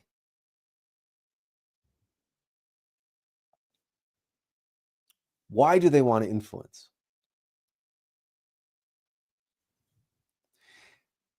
We'll get to that just in a minute, in a moment. So here we have imbalance. So we have the source of the temptation and the temptation itself. Hey Ed, Eduardo says, Jung referred to the siren behind the siren's call as the whore of Babylon, the one who keeps you from your path, the one who keeps you, diverts one from the individuation process. And that's absolutely correct. And Jung understood the world of archetypes very well. And yeah, the whore of Babylon is basically the antithesis of the Virgin Mother, right? You have the virgin and the whore. The virgin gives birth to the quintessence in the world, but the whore gives birth to, well, let's not get ahead of ourselves. So there's still more to the story. There's a lot more to the story. Hold on to your hats. We're still in balance. We're still in balance because here we are still an upright human being and the quintessence in the world. Yeah, there's an influence of the five elements, but temptation is not yet indulgence. The sirens can only create the temptation. Now, there's a reason why they're creating their temptation, but we haven't gotten there yet. We're still upright. But this is balance. This is what it needs to be in order to fulfill the archetype of the story, which is descendants into decadence, so that we can transcend the decadence and ascend, achieve ascendance. Now, why decadence? Because 5 plus 5 is 10, and 10 is 1 and 0. What we began with way at the beginning. We have 5 elements, and we have the quintessence, right? We have 5 elements and the quintessence. We have a process of 1, 2, 3, 4, 5, and 1, 2, 3, 4, 5. This is a 10-step process. 5 and 5, 10.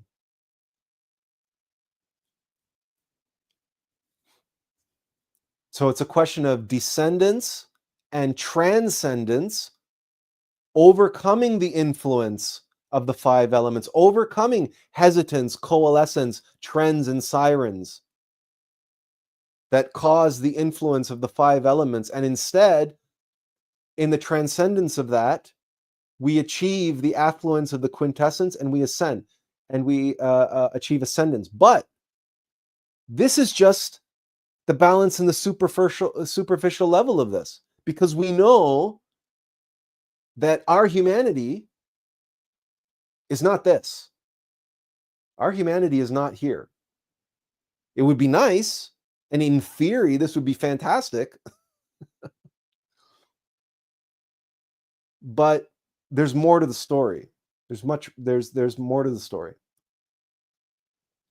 So again, we have the pattern stance condensing in an instance into the substance that is the matter, that is the mother, the father and the mother, pater and mater, and then the circumstance is the and then there's the dance of all of this, the dance of circumstance. Okay. And the reason why I say this is all in balance, right? Because this is the dance of instance and substance. I am being, I am matter. In a perfect world, and we all, in a perfect world, this is what we would experience. This is how we would know ourselves, as one, as confluence, as a consciousness knowing itself as as matter and as spirit, but both at the same time. Now, even if someone has less consciousness and hasn't achieved the level of confluence, but can flow back and forth between I am being and I am matter. This is the process of someone becoming conscious, where they identify with physicality, but then occasionally they have experiences of moments of lucidity, moments of clarity, moments of inspiration and intuition. And then we can fluctuate back and forth. This is still part of that story. But what happens when fluence falls into subjectivity, into materialism, into substance, and someone becomes stuck in I am matter? Now we have a truly mechanical human being. Everything becomes dense, and the negligence of the being and the discordance between the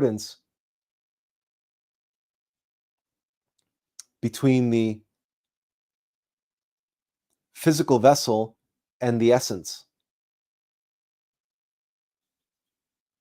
And then we have this is because fluence has now become influence, because this is the hesitance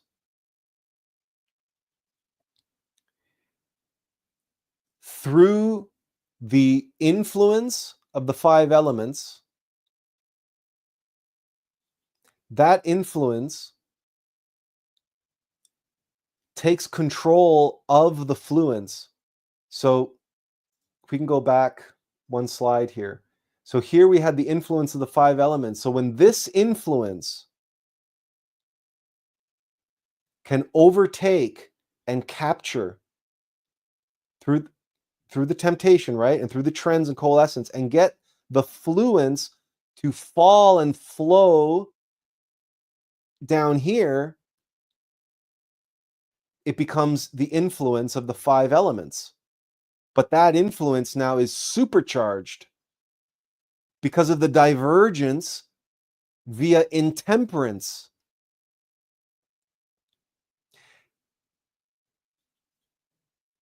And the hesitance is because the balance must exist, as above, so below. The opposite of the fluence is the hesitance. That moves up through dependence and mechanisms. And remember, hesitance was control. It's the other half of fear. It's the other half of the other side of the coin of fear is control. And the five elements, the influence of the five elements specifically switches to effluence. Remember the silt? Remember the silt in the river? The mechanicity in the metaphysical, in the mind, in the psyche, switches to effluence, to like that silt, which is murky, which is cloudy. Between the hesitance to answer the call, and the effluence of the five elements that are blocking. You have confluence, surrender, and sire are trapped, are locked. And now the influence is empowering coalescence, trends, and sirens. So what does that, so the next step in this is that because of the effluence of the 5 elements, hesitance turns into obstinance. And obstinance means stubbornness, an unwillingness to move, an unwillingness to shift.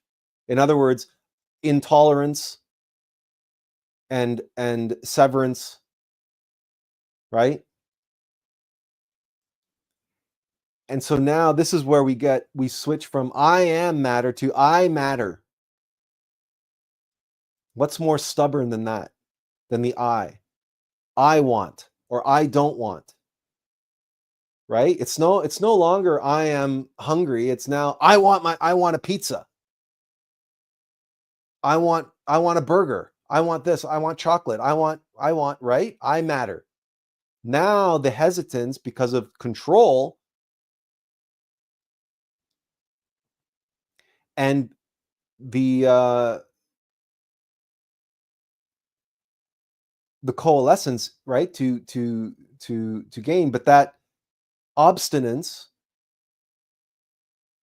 creates more distance between us and the being, and this is what creates the ignorance between us and the being. Because when we are in just hesitance, and we say I am my body, I am my things, I am this, we just we have discordance with the being and negligence of the being. But it's when we switch and we descend, we devolve into I matter, and hesitance becomes obstinance. Because the next step is that obstinance overwrites confluence with dominance.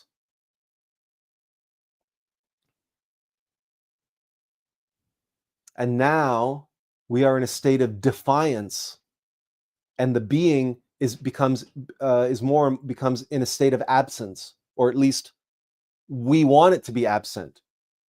The mechanical nature is seeking the absence of the being.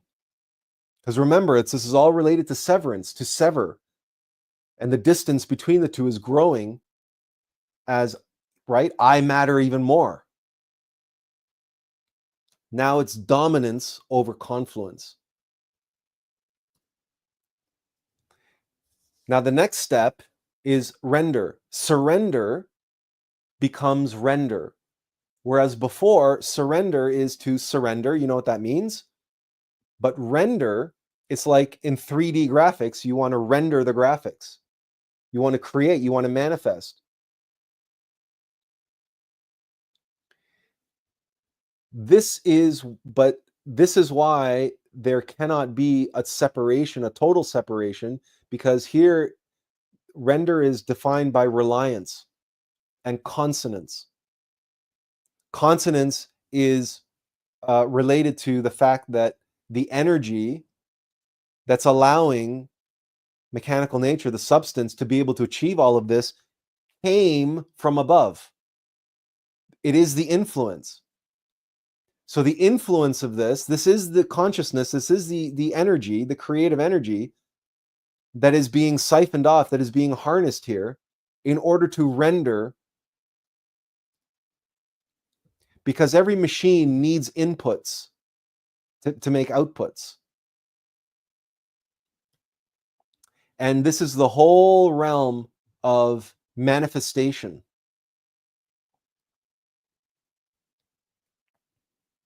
Of using fluence and turning it into influence, right? Influencing the universe now.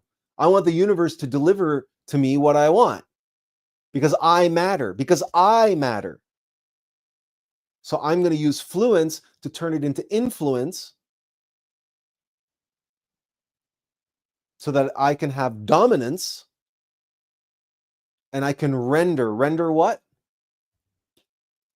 Render desire. Sire becomes desire. Desire. This is where the being is desired, dethroned through indulgence and deviance.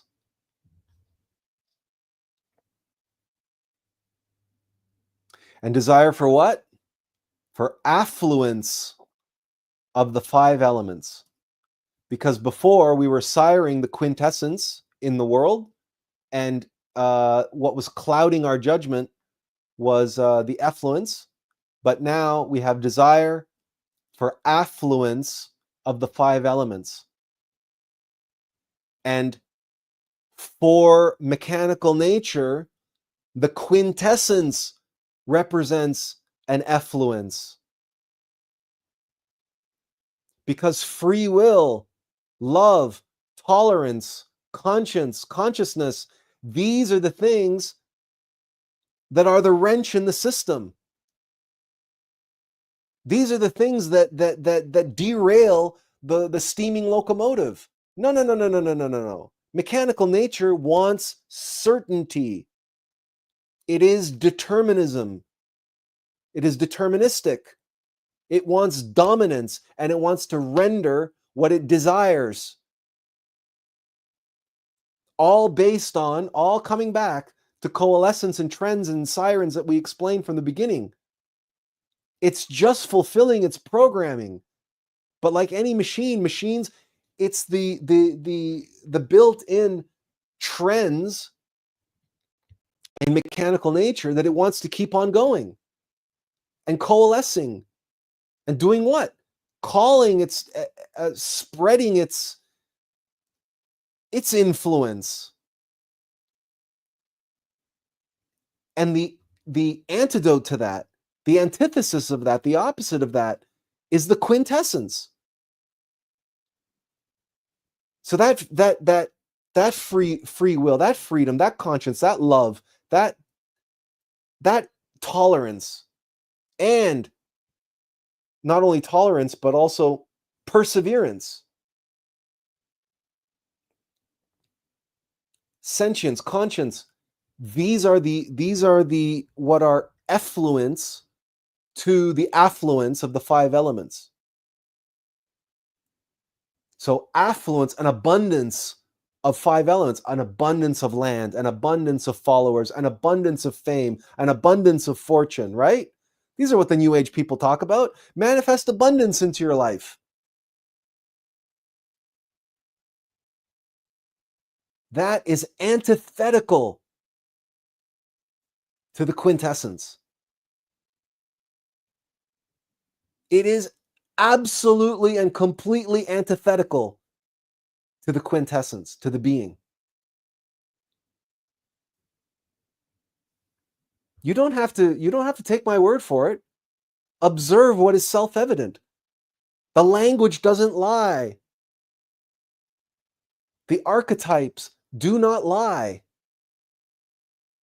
We are step by step going through the code, the underlying code of reality, backed up by real life experiential knowledge and real life analogies and real life expressions and your own experience and your own and the dirtiness that you feel when you watch things like the Netflix movie that I watched. For the life of me, I cannot remember the title, but I don't want to stop now and look it up because I don't want to mess up the computer or anything. So when we're finished the presentation, somebody remind me to give you the title of the Netflix movie, that if you want to watch a movie about the affluence of the 5 elements from the horse's mouth, from the mouths of rich people, from the mouths of wealthy people,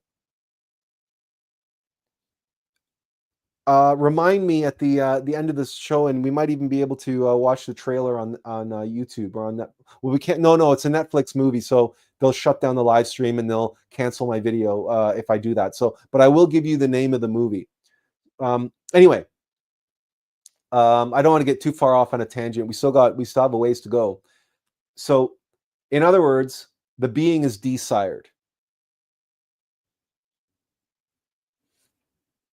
Yeah. Okay. Thanks, Tiffany. Remind me again in a little while. um, okay. So, and I love this. You know, obviously, you guys know that for years I made memes. I was never into the animated GIFs because I didn't, I never got into that. But I love, I use memes as a primary method of communicating on Facebook, for example, on social media. And so, in any case, how, right? And so when we look at the relationship now, okay, clearly, visibly, something is awry, something is rotten in the state of Denmark, and we are looking at a fallen humanity. We are looking at this humanity and the state of this humanity. Mechanical, yes, but fallen.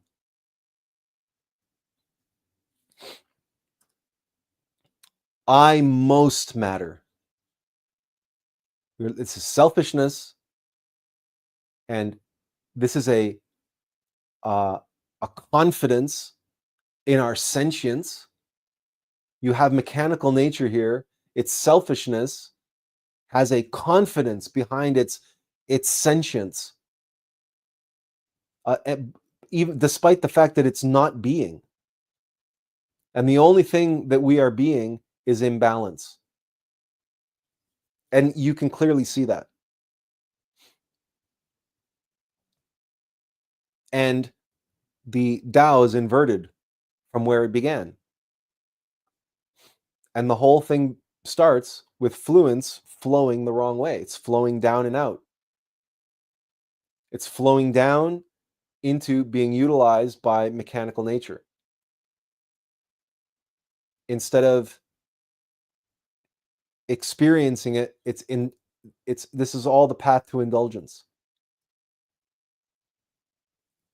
So here you have it, completely surrounded and overwhelmed by mechanical nature. And here you have the art. Here's the representing Shakespeare here, representing art. Our Father who art in heaven.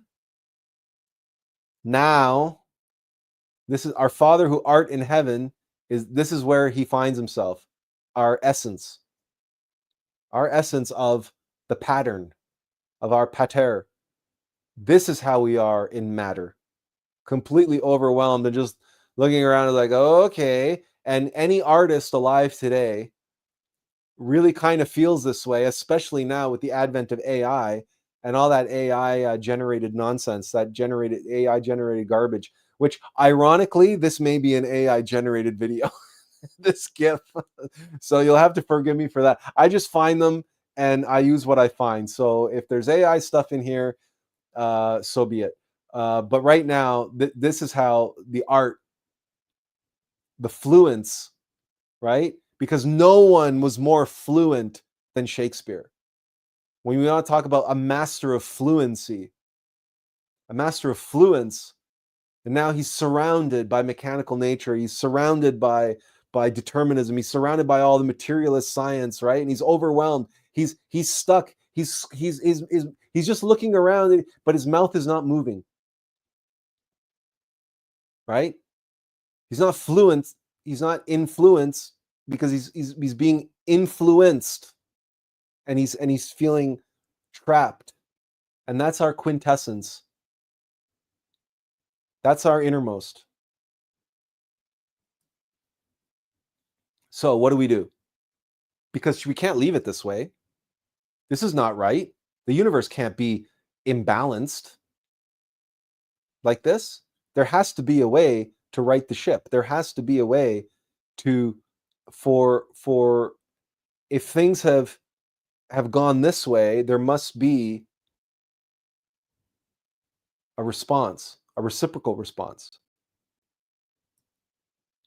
Oh, but before, we might as well get, I forgot this slide. We have the subconscious, we have the unconscious, we have the mechanical determinism of ego, and this is consciousness. This is where we are in our humanity, right? Because the subconsciousness are the mechanical elements, right? And then they impose their will, the ego's desires upon us, right? They come from the consciousness, because I showed that, right? They come through hesitance, coalescence, trends, and sirens, right? Temptation, which are all part of mechanical nature, part of subconscious. But then but hesitance becomes obstinance, as through the power of influence. They strengthen and they act upon us and dominate us unconsciously, right? But the influence is tremendous. And that blue circle,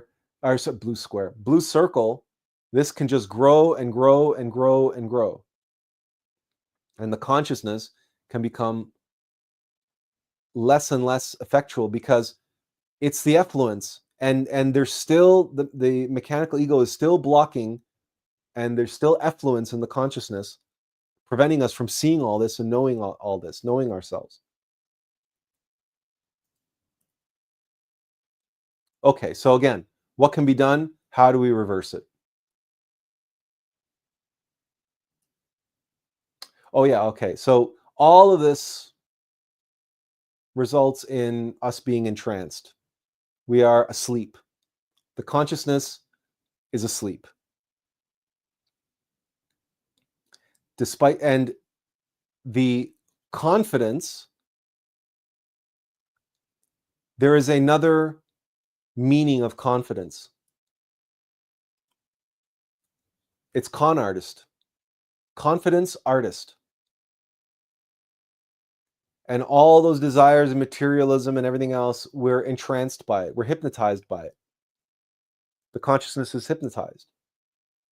And we are trapped in this confidence scheme. The scam. But it's a lie. It's a scam. It's just us being hypnotized. We are entranced, believing and having the confidence that this is the way things are. This is the way things should be. That desire is fine. Ego is fine. No, and that you look at the way the world is. Is the world not all about influence and groups coming together and tribalism and trends and trendiness and temptation, siren everywhere you turn, and domination and submission, and everybody rendering, exploiting and rendering their desires? For what? Affluence of the five elements. Is this not the state of the world? This is the state of the world because it's the state of our psychology. This is the state of the world because the world can't be any other way if we are like this inside. And that's entranced, conned by the forces of mechanical nature inside of us. And then, of course, they express outside of us all the ways that I described. And then the whole thing just feeds on itself.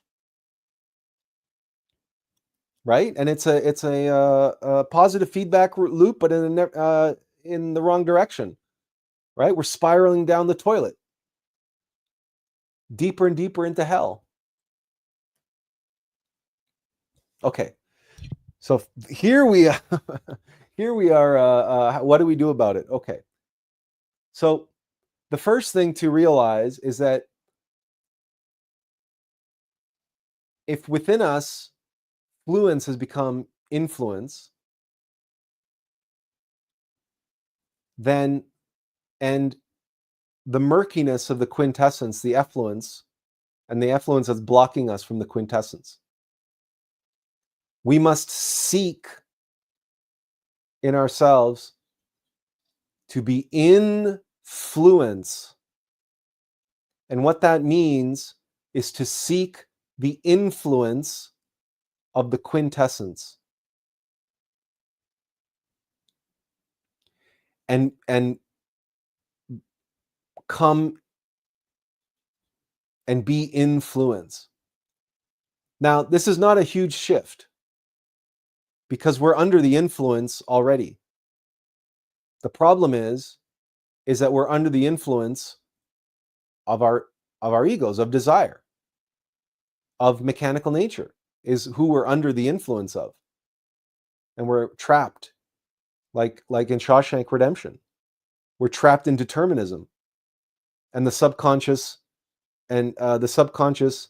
elements that through the unconscious are deterministically insisting and causing us to act in certain ways according to their desires. So we want to shift into influence and look to the influence of our quintessence. And that begins with going with the flow, with observance and allowance. And this, I don't know if you guys can read that. I can make this a little bit bigger. It says, "You mean the swirling vortex of terror?"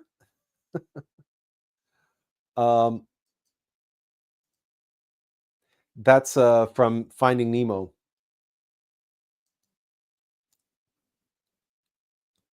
And yeah, we have to allow. We have to allow for the swirling vortex of terror and whatever is happening to us. And we want to utilize our mechanical aspects, beginning with vigilance and perseverance.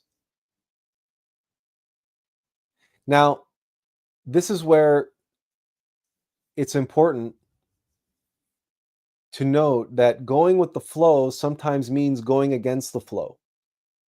Because in us, the fluence is going down and out. The fluence is serving into the fluence of 5 elements. So we have to develop the perseverance to be able to swim against the flow, even as we're going with the flow.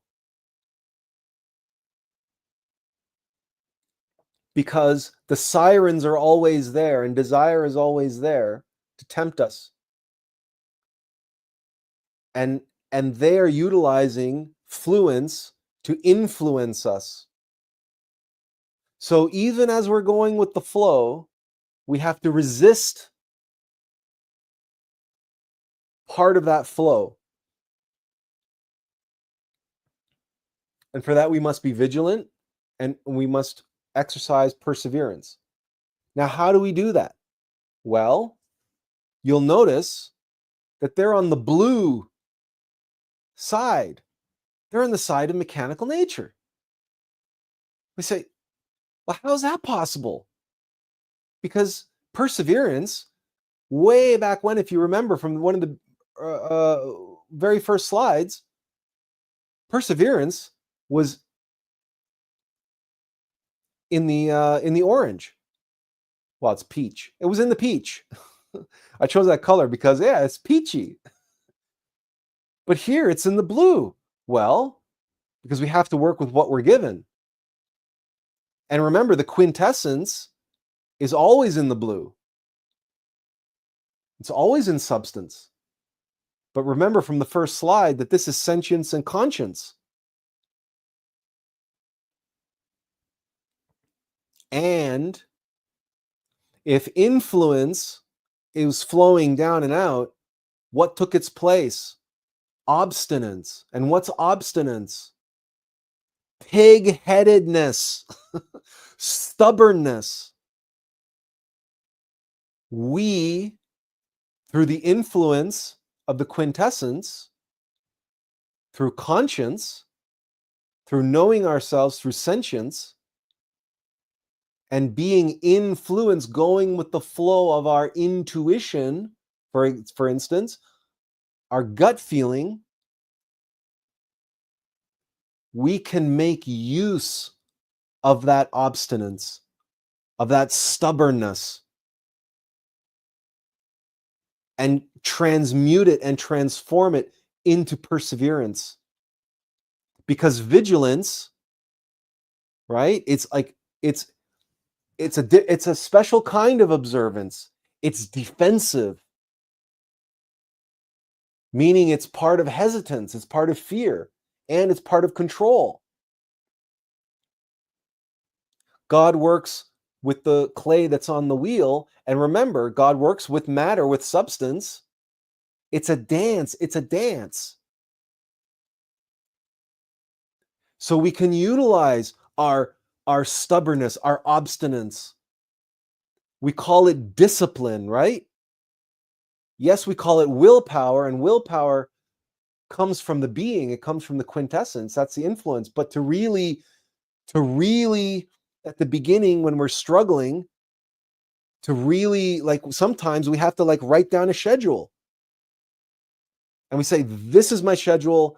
I'm going to stick to it. And we have to be kind of stubborn about it. Because the nature of the being is tolerance.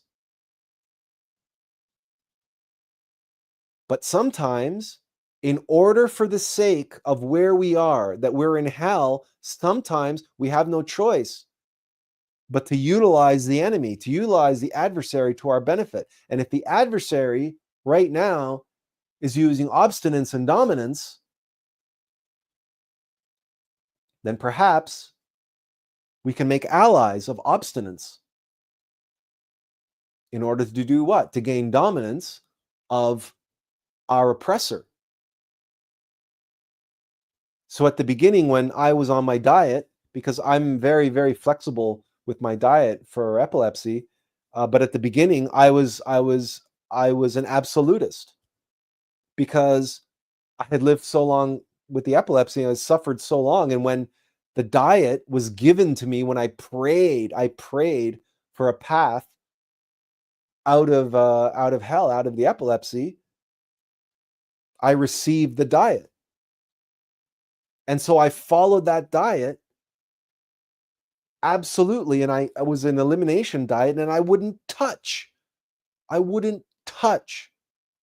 anything that had gluten or corn or soy or artificial sweeteners or MSG, anything, not a molecule. I treated it as though I was anaphylactic. What was that? That was my obstinance. That was my mortal vessel's obstinance. That was the demon of control. If I'm going to do this thing, I'm going to take control of it. And I'm going to make sure that right? And how I used to meditate like it was like clockwork every day, every morning, without fail, ever.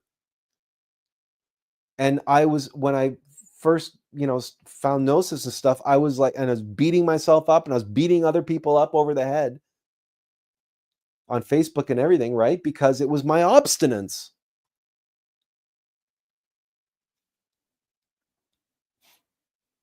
But it gave me vigilance, and it gave me perseverance, what I needed under the circumstances.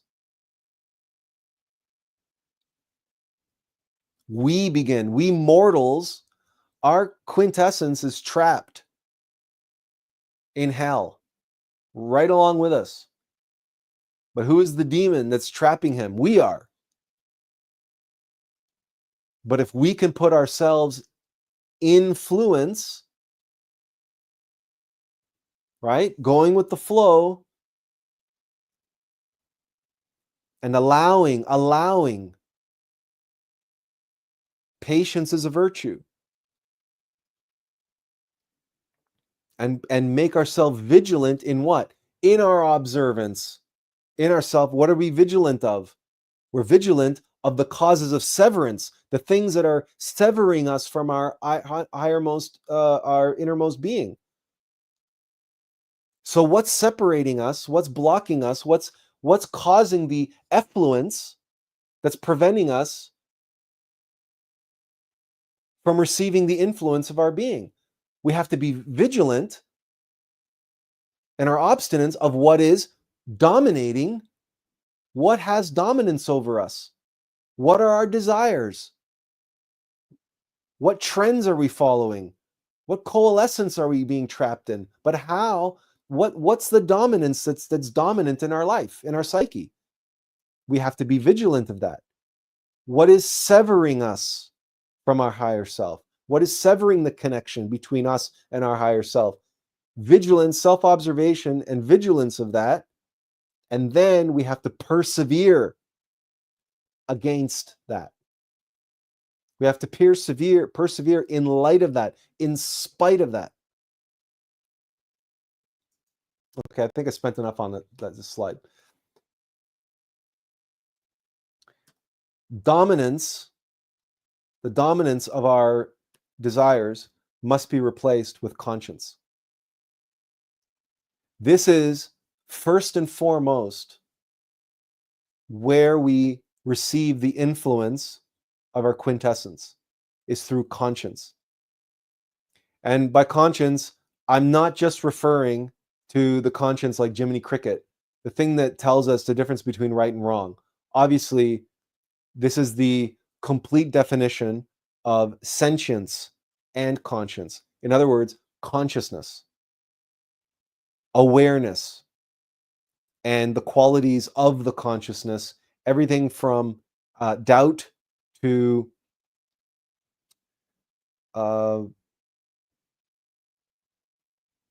no, I just had a brain freeze. Discernment, right? So our conscience is often very good at telling us between right and wrong, but very often we're unable to discern, is this from my ego? Is this from my being? What is this? Is this an instinct or is this an intuition? So discernment is important. And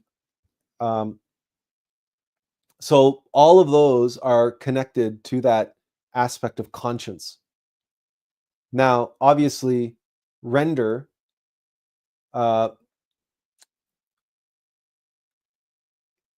we need to,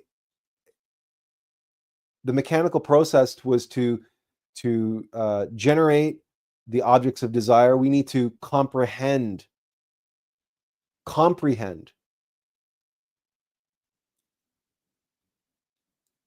And that's not a superficial thing, right? Comprehension is not just, looking at the surface and looking at the mirror.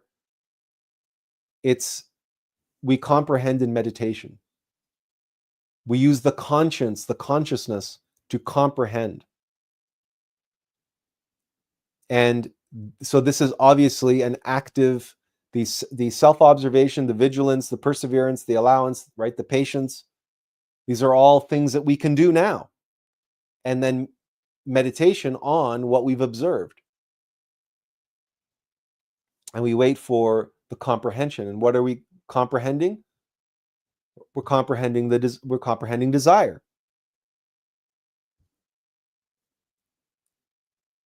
And if we succeed in comprehending a desire, then it can expire. And in the word expire, you have pyros, which is, of course, fire. And without getting into the weeds of sexual magic and the kundalini, but the ego can be dissolved, can be incinerated.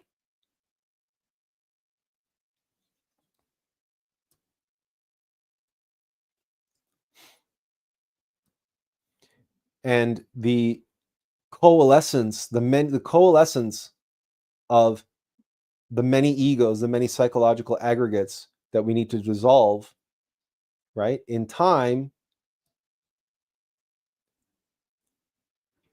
allows that which was trapped inside of them, the fluence, to now be released and flow in confluence once more. Because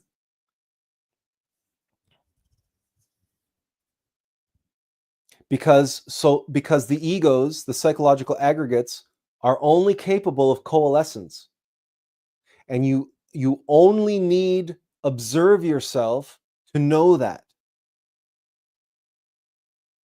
Because if you observe yourself, you know that 1 minute you want the cheesecake. But as soon as you eat the cheesecake, you say, oh shit, why did I have that cheesecake? I'm going to be fat. I'm going to be this. I'm going to be that. I'm going to be bloating. I'm lactose intolerant. Why did I eat that cheesecake, right? What is happening there? What is happening is that the psychological aggregates are playing this game of king of the hill inside of you, but only one can sit on the iron throne, right? They're playing a game of thrones inside of you, but only one can sire at any time until it is desired. Why? Because the other mechanical psychological aggregates, they desire that throne. They desire to desire. So at first, they desire your being, your sire, right? But all they can do is desire, which means all they can do is play the Game of Thrones. So it doesn't matter what's sitting on the throne at any given time. A desire can only dethrone whatever is on the throne. So the second,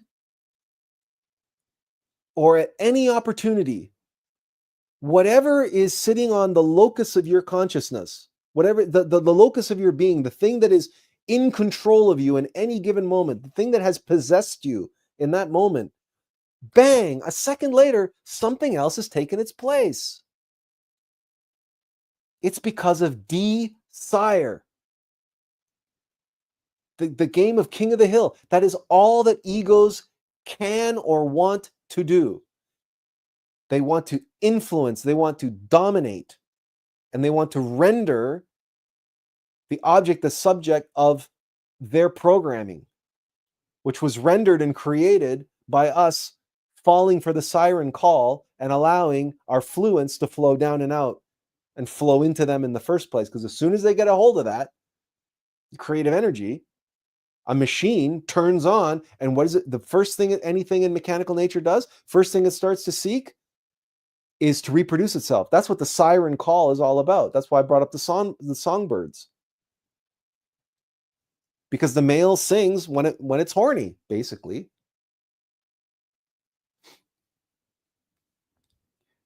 So mechanical nature can only coalesce. And I love that word coalesce because it has both the words coal and essence in it. Now, what is coal? Coal, we all know, coal burns. The fire is in coal, but it's trapped. It's locked in potentiality. But if you comprehend that, and if you can spark the fire of comprehension and you light that coal, what happens? It incinerates.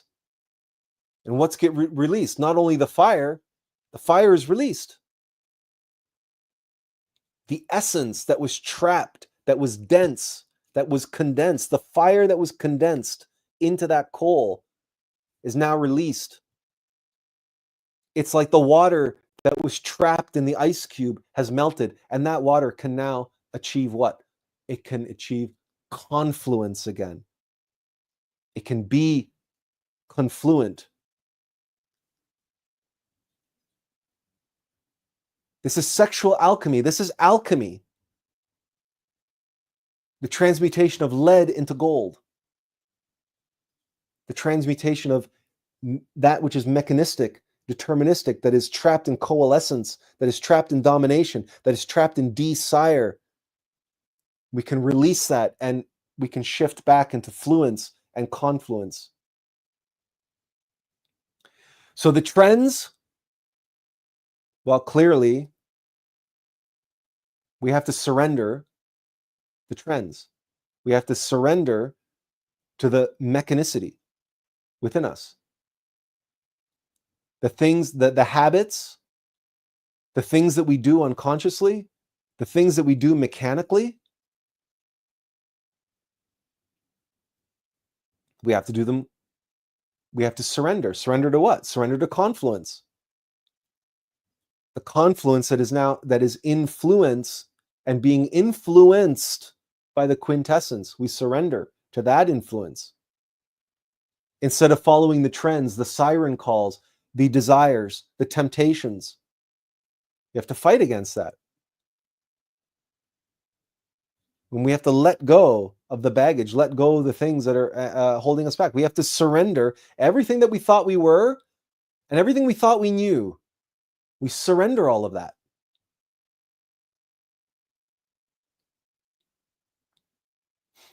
And the sirens, right? What are we surrendering to? Not the sirens, not the temptation.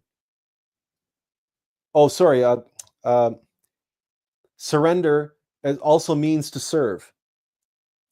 And Lumiere is my favorite character archetype of the servant, because he's the one who sings the song, life is so unnerving for a servant who's not serving.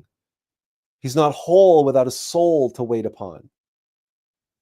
What is the soul that he's waiting upon? Well, it's the prince.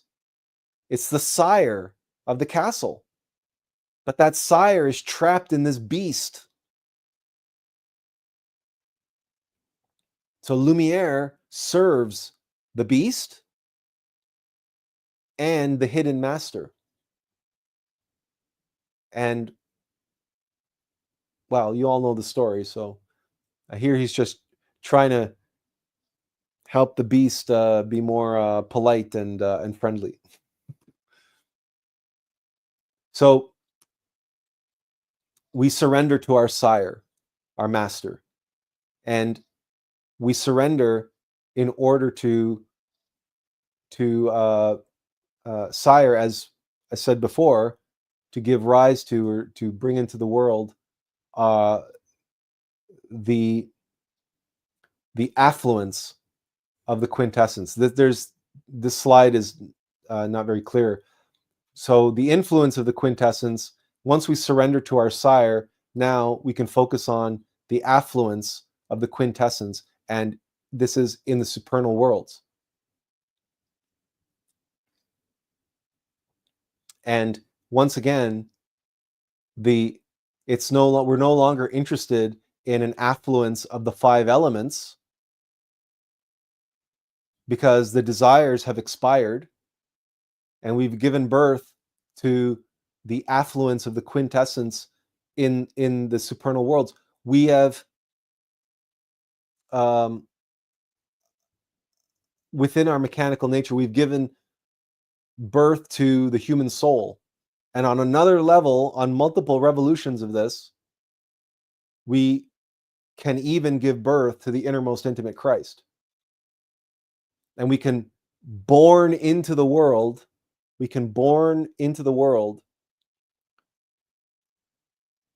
that which we were born to do, that which is within us to give through selflessness. And once again, the only thing that's standing in our way is the obstinance. Now it's a leftover obstinance of mechanical nature and the effluence of the 5 elements, because temptation doesn't go away.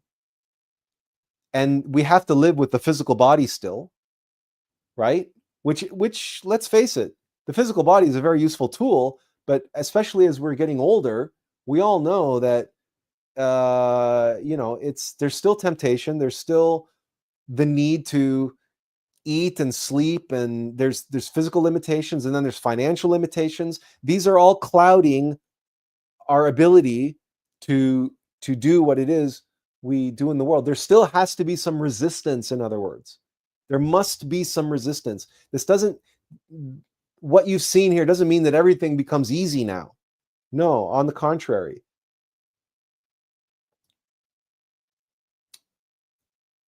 So yes, so here's the affluence of the quintessence. So, but as a result of this, what just happened? Okay. Oh yes. So we look. So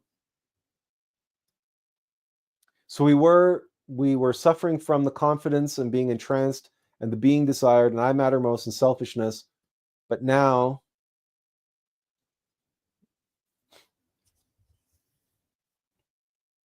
we return. We come to this.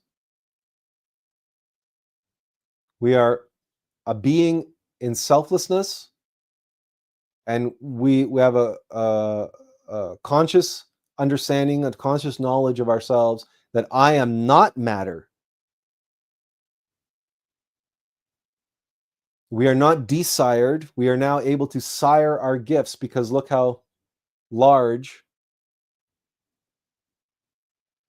And we have what's known as the quiet confidence of being, the confidence of knowing, in other words, because this entire process has been about knowing ourselves and about surrendering to the quintessence. So now we have brought the quintessence into the world, the affluence of the quintessence. We've surrendered affluence to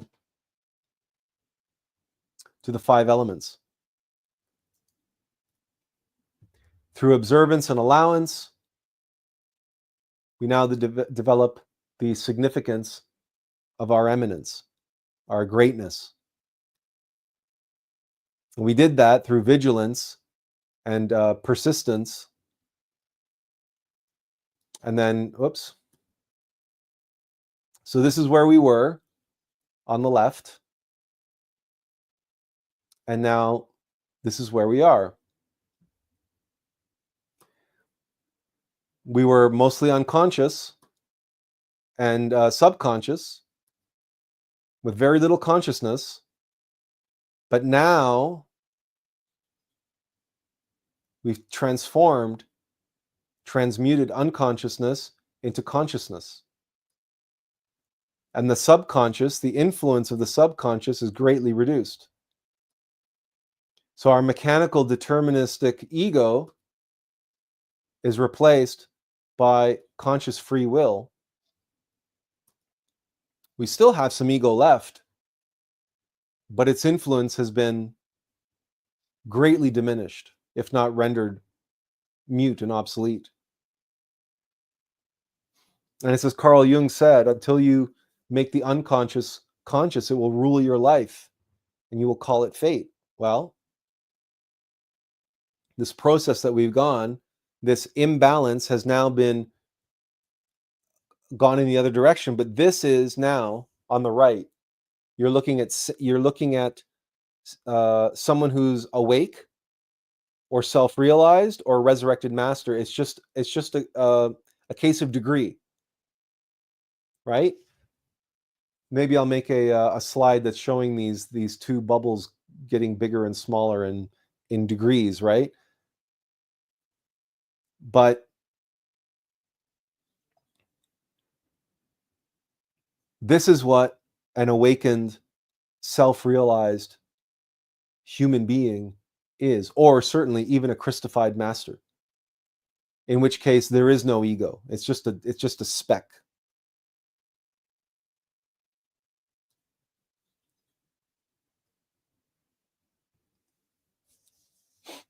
That's every saint and so on and so forth.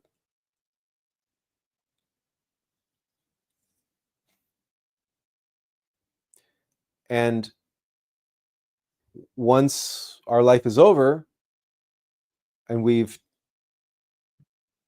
gone through this process of descendance into decadence and worse, into hell itself, and we've come out and achieved transcendence and ascendance, now, once again, now we can rise to the supernal worlds and we can prepare ourselves for the next round, which returns to the balance and returns to the dance, and we can begin again in another lifetime, in a reincarnation. and we can return balance. This is the only way we can return balance. Is this we must overcompensate for the fact that we are in hell. We are asleep. We must work hard. It's not enough just to awaken. We have to overcompensate.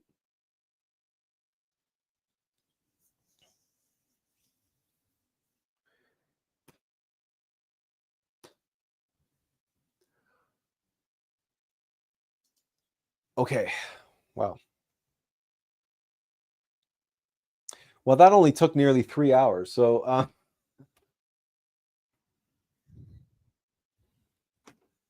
this is obviously the first time I've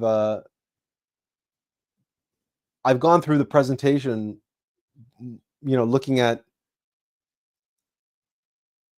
trying to make sure everything worked, right? All the animation and all the stuff and all the slides, but I haven't obviously presented it until now, until this moment. And as I said, I might be able to do a video. I don't think it's going to be a 10-minute video. I just realized now it took 3 hours to go through this presentation. I think it's a book, frankly. But as Azazel says, a mere 2 hours for me.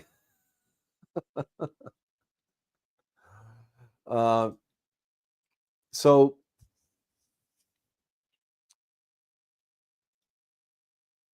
that is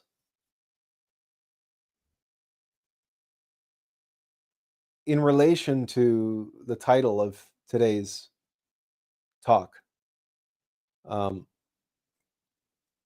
being in the flow. And whether you are as above as below.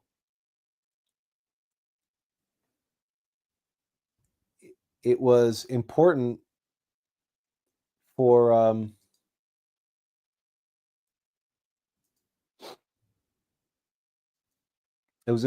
me to capture how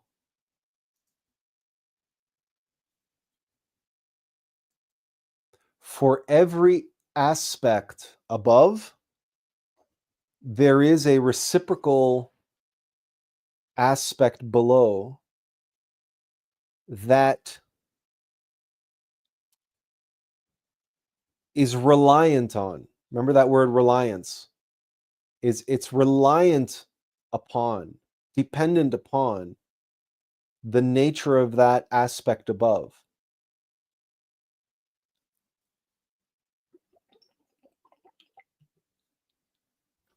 Control is an attempt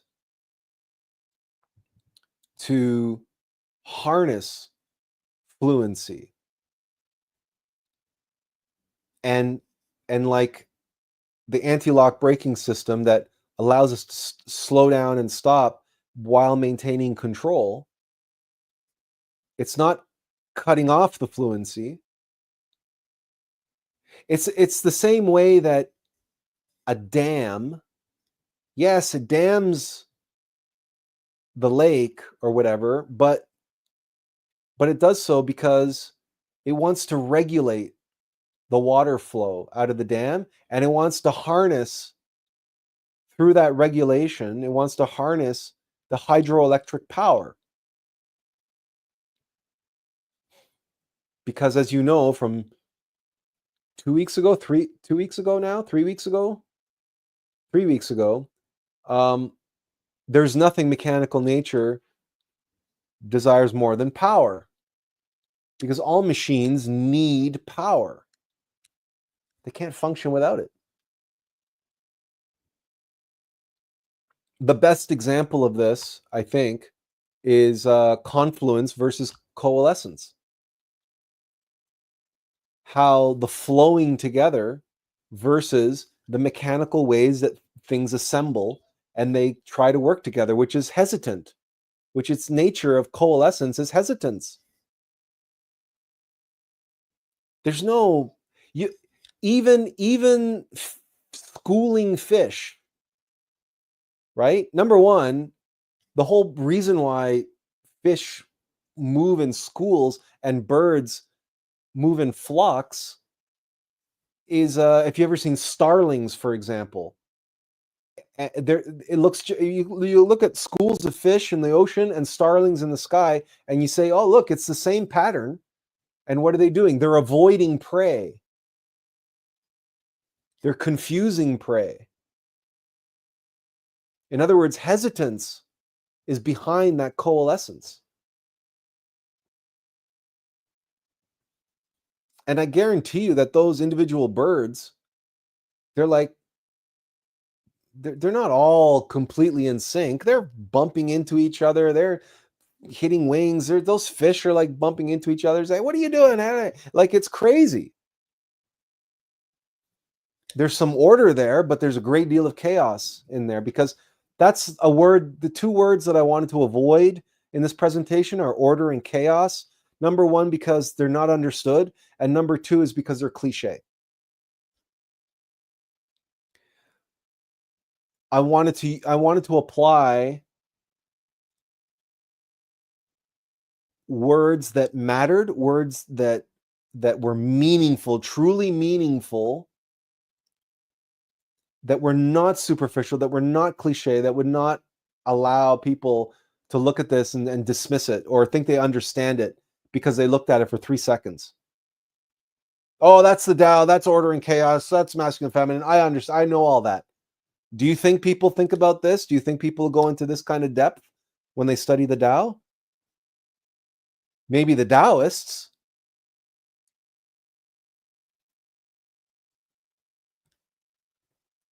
But coming down to the use of the language and the process and how the words flow from one another, like right back to the beginning. Right back to the beginning. Where are we going here? Oh, wait. Maybe it would be better if I just did here. Remember, we spent quite a lot of time on this slide, but we did so because each word here, step by step, we got from this to this, right? To the verb acting, right? Versus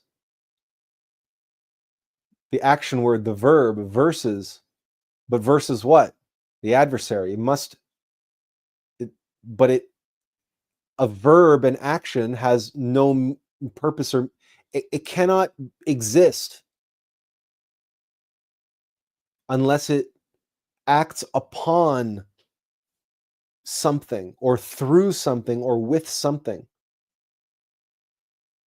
And how it must have a tolerance for that. It must have a tolerance for the adversary.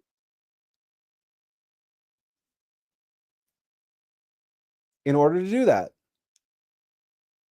And it must have a tolerance for whatever the adversary is going to apply as resistance and insistence. The adverb. Verbs must tolerate adverbs. And adverbs do what? They condition verbs. It's just how it works. So tolerance is one aspect. But the reaction of substance, right? Those adverbs are severance. Because they're severing and they're severe. That's why you need tolerance, because tolerance balances severance. And the other words that we can use are severity and mercy. We can use mercy and justice. But each one flows out of the other, and each one is intimately related to the other. You can't have one without the other, and you don't need one without the other. You don't need either without the other. They're two sides of the same coin, stance and substance. And then so to counter severance, you have perseverance. And then we have the science of intolerance, because why? It's intolerance. And then you have material science, and then you have sentience and conscience, which are in material science, in the physical world, in the physical science. Whereas the real science is intolerance. And what is intolerance? The nature of intolerance. Those are rules, rules that cannot be broken. Or if they are broken, there are consequences, because there's no tolerance for the breaking of certain rules. And those are the laws that define the universe: the law of two, the law of three, the law of seven, and they proceed from there. But this is why conscience is connected to those laws, right? Sentience and conscience, in other words, consciousness that exists in severance, right? There's that's ridiculous. That causes the distance, the severance, because sever is not just severe, but it's also to sever, to separate.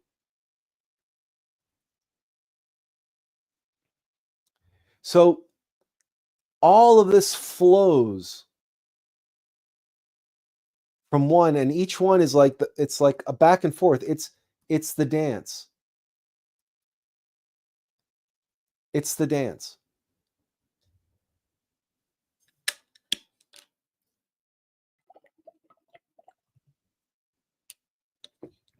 And the rest of the presentation was simply using the same framework to express and explain how this humanity has fallen, what causes the severance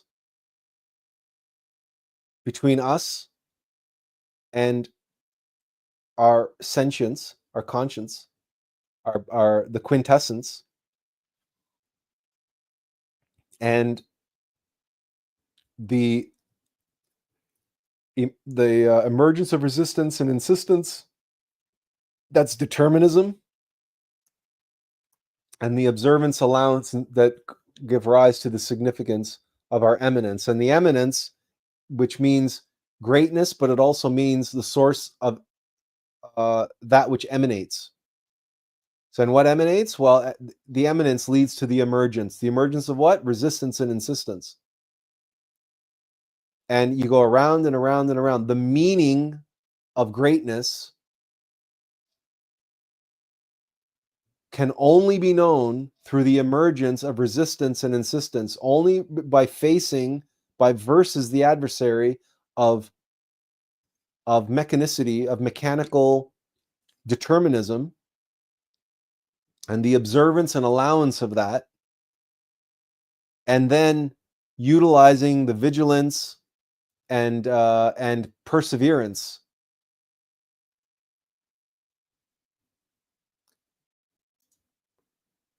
And that gives rise to the significance of existence and of experience.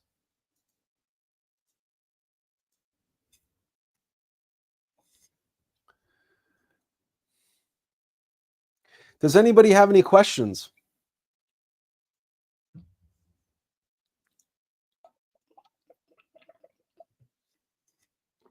Any comments? Any feedback? This was a lot to take in, I admit. And it was a solid 4 days of work, including this morning, some more work this morning. So what's what, 5? How many days are we talking about? Actually, since last week. So it's been a week. Including 4 days of fasting. So I think the 4 days of fasting helped a great deal with the clarity and the focus. Oh, I just reminded myself, I owe you guys a movie title. So hang on a second. I owe you guys let's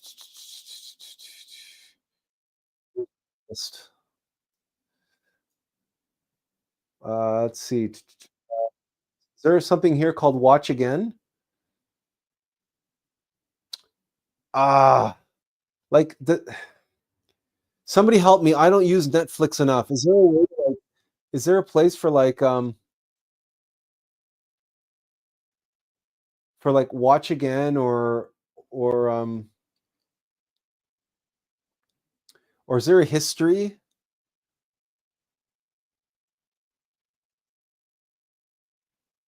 Woody sitcoms, watching one night, screening blockbuster doc.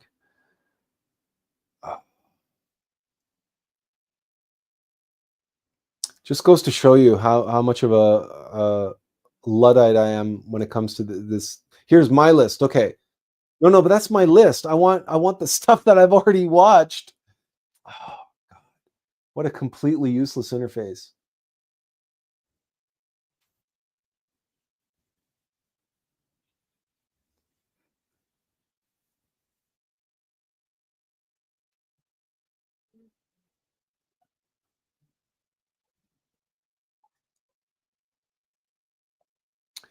Anyway, if somebody knows how to find movies that you've already watched on Netflix, I'd please let me know, because otherwise I don't know how I'm gonna. Okay, forget this. Let's just go to YouTube and Netflix. Netflix.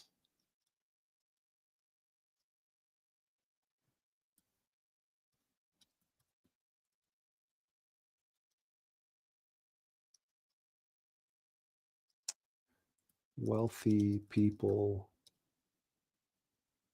2024.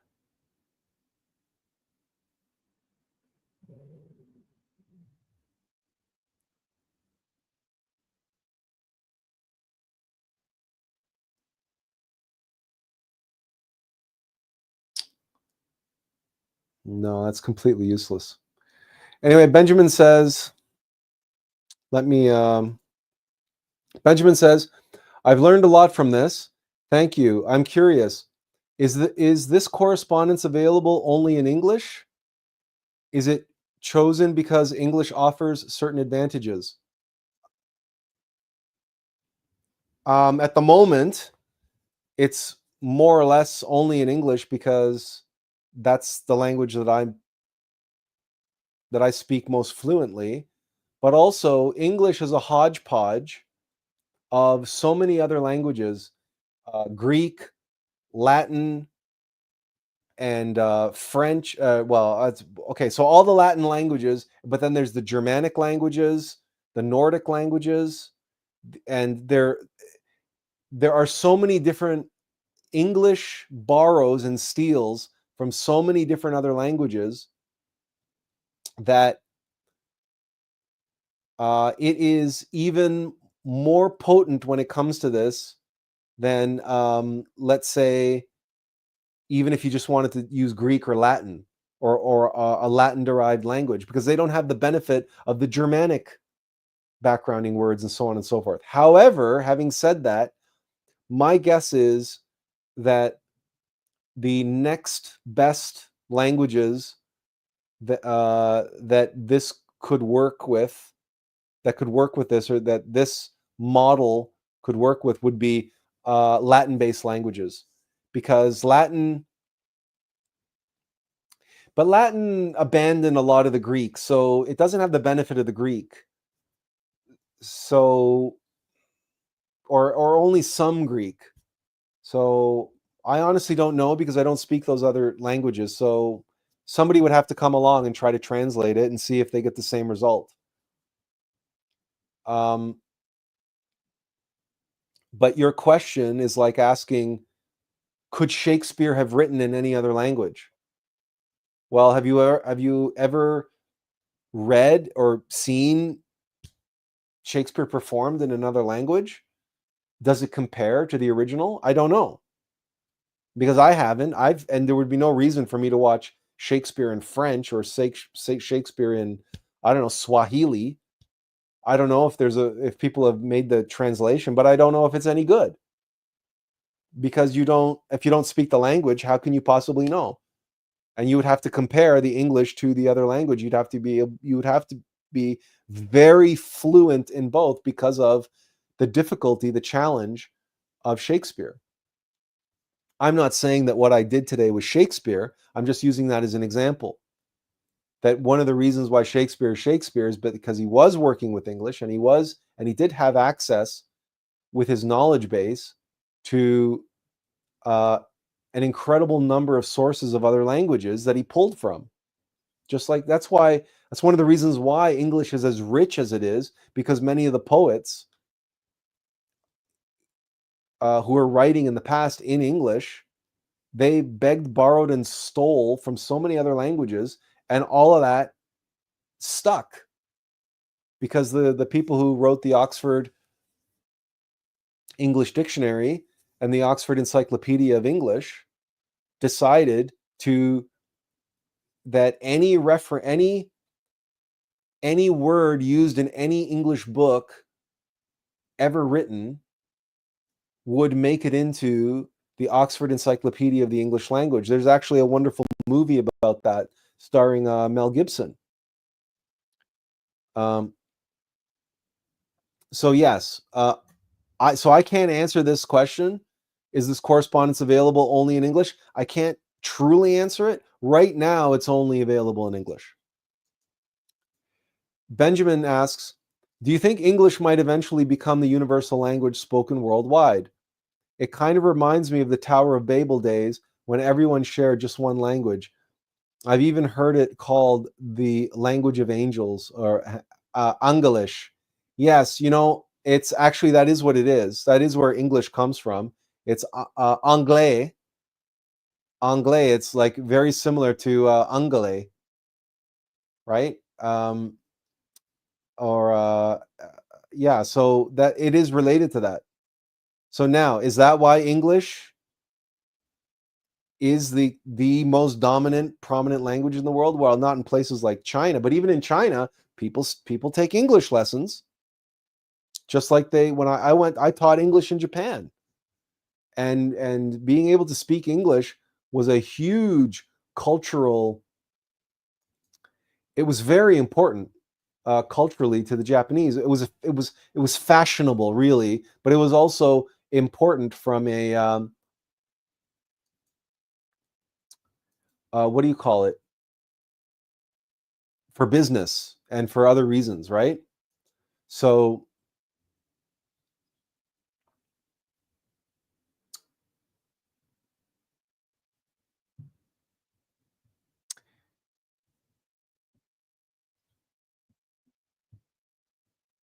from that perspective, yeah, I've never really quite thought of it or considered it quite that way. But if you think about it, that is why and how Latin became the dominant language throughout Europe and throughout all of the former Roman Empire, because it was the language of science, it was the language of literature, it was the language of, and absolutely, it was the language of the church. It became the language of Christianity. Bibles and the Bibles were only printed in Latin, or for uh, most Bibles were printed in Latin. There were some in Greek, because Greek Orthodoxy obviously was an exception to that. And in other parts of the world, they eventually did start translating the Bible. The first Bible was written in Greek, actually. So I don't want to give the wrong impression here. So, but the Mass was spoken in Latin in Roman Catholicism until relatively recently, until Vatican II. I believe it was Vatican II that changed that. You can correct me if I'm wrong, but I'm fairly certain about that. So, but about the reference to the Babylon and everybody speaking the same language in Babylon, that's an interesting connection, Benjamin. Thank you for bringing that up, because I never really quite considered that, but that's a very worthwhile observation that said that, maybe is something for us to consider how close we are to the end, because it and again, it's because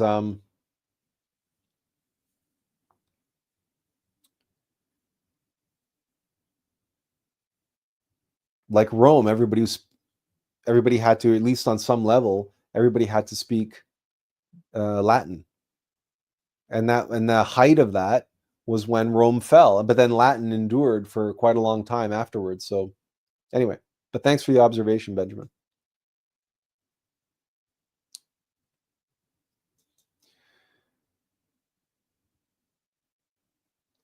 Does anybody have any other questions or comments? I'll give you a few moments to try to type them out as I search through my browser history to try to see if I can find this the name of this movie. And it's a documentary, and you know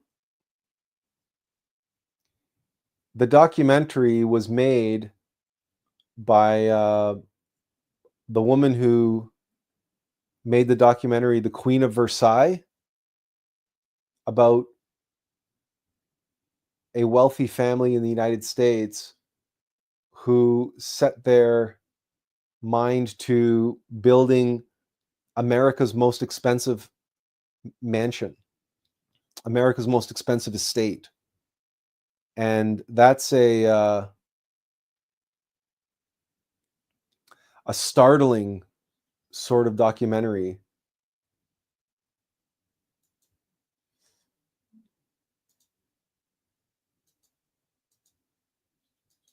Okay, let's see what this gets us. Oh, all right, that's not going to do.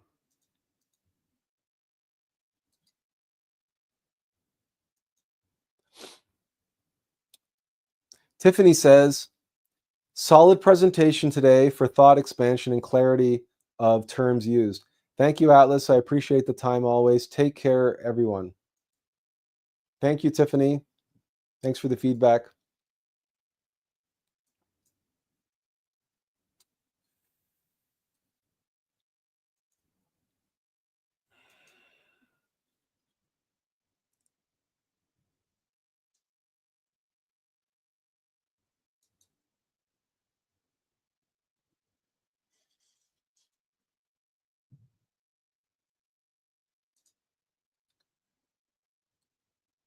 No, no. Oh. Oh.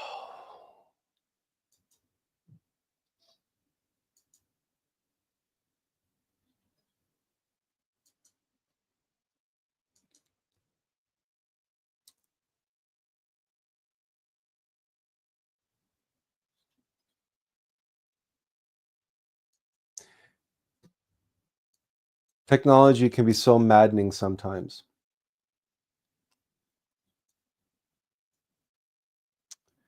All right, let's try this again.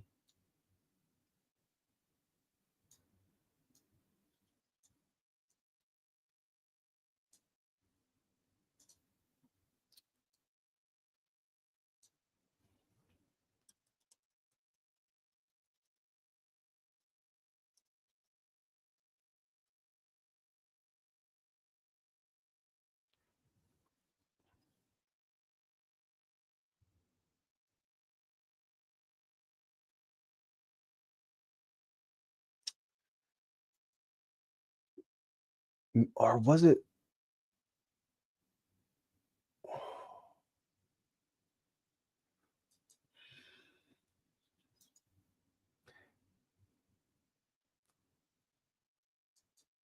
It doesn't look like I'm going to be able to get you the title of that documentary I watched.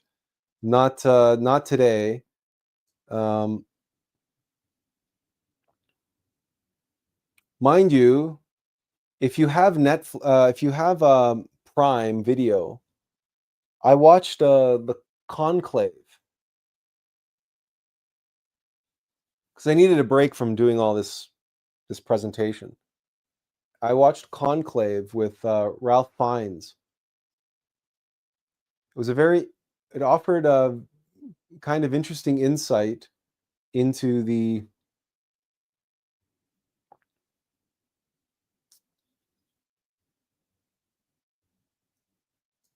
into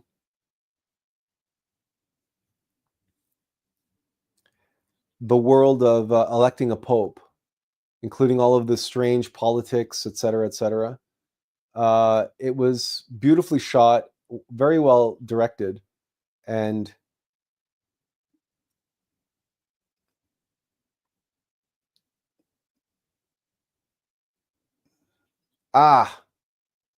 this was my problem. Okay, I have it for you. I have it for you. I have it for you. Here, share.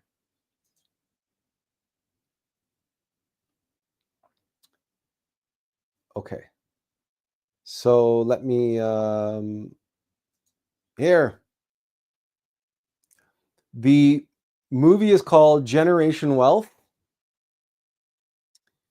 Lauren Greenfield's postcard from the edge of the American empire captures a portrait of a materialistic, image-obsessed culture, simultaneously photographic journey, memoir, and historical essay. The film bears witness to the global boom-bust economy, the corrupted American dream, and the human costs of late-stage capitalism. It's on Prime. It's not on Netflix. That's why I couldn't find it. But yeah, and by the way, like the guy speaking here right now, I'm not going to turn the sound on because I'll get dinged for copyright. But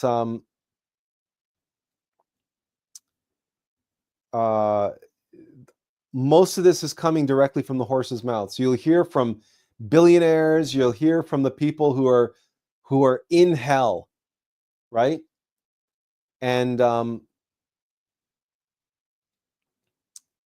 not only billionaires, but I mean, there's more regular people too. Like, but people who are trapped, who are getting caught up in the trends, right? And their energy, their time, their consciousness, their energy, their efforts, everything is going into. And I mean, you can just get a sense of from the images, the imagery that's playing out in the trailer here. This is not made up stuff. This is documentary. What's her name? I always forget. Lauren Greenfield. Her entire life as a photographer,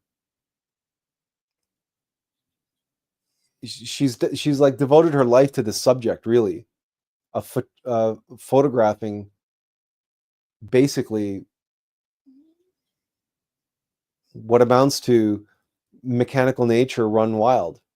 It's this fallen humanity run wild. It's the Tower of Babel.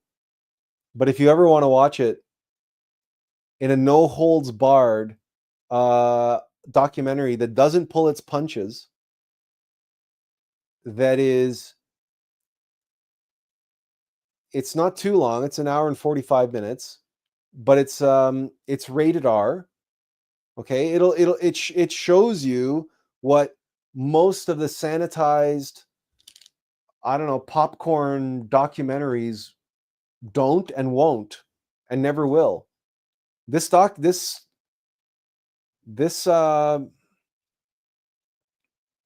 this documentary pulls no punches. It doesn't go into the deepest, darkest corners of hell, but it's enough that if you ever want to have something to share with someone or watch it yourself, and then you will know if you feel it's a powerful enough tool to share with others or recommend to others. For instance, if you want to, I don't know, impress upon them state of our humanity. This documentary, it doesn't wag its finger. It's not lecturing about anything necessarily, but it's mostly it's showing, because she's a photographer, but then the people that she films, some are there, some of them are telling, some of them are lecturing, some of them are wagging their finger, but guess what? A lot of the people wagging their finger that she interviews, they're in it. Or they were in it, but they got out of it. For one reason or another, they managed to escape, right? They managed to get out of. That doesn't mean they're on the road to a spirituality, to awakening, to self-realization. That's not what that means. It just means that there is a redemption, and some of those people are in this film, and some of them are still in it, very much in it. So anyway, I really like this this documentary filmmaker. I've seen her work before. She references some of it in this movie. So the Queen of Versailles movie, she makes reference to it, and I don't think you'll be disappointed with this one, and I don't think you'll be disappointed with Conclave, because that too was one that I watched here on Amazon Prime.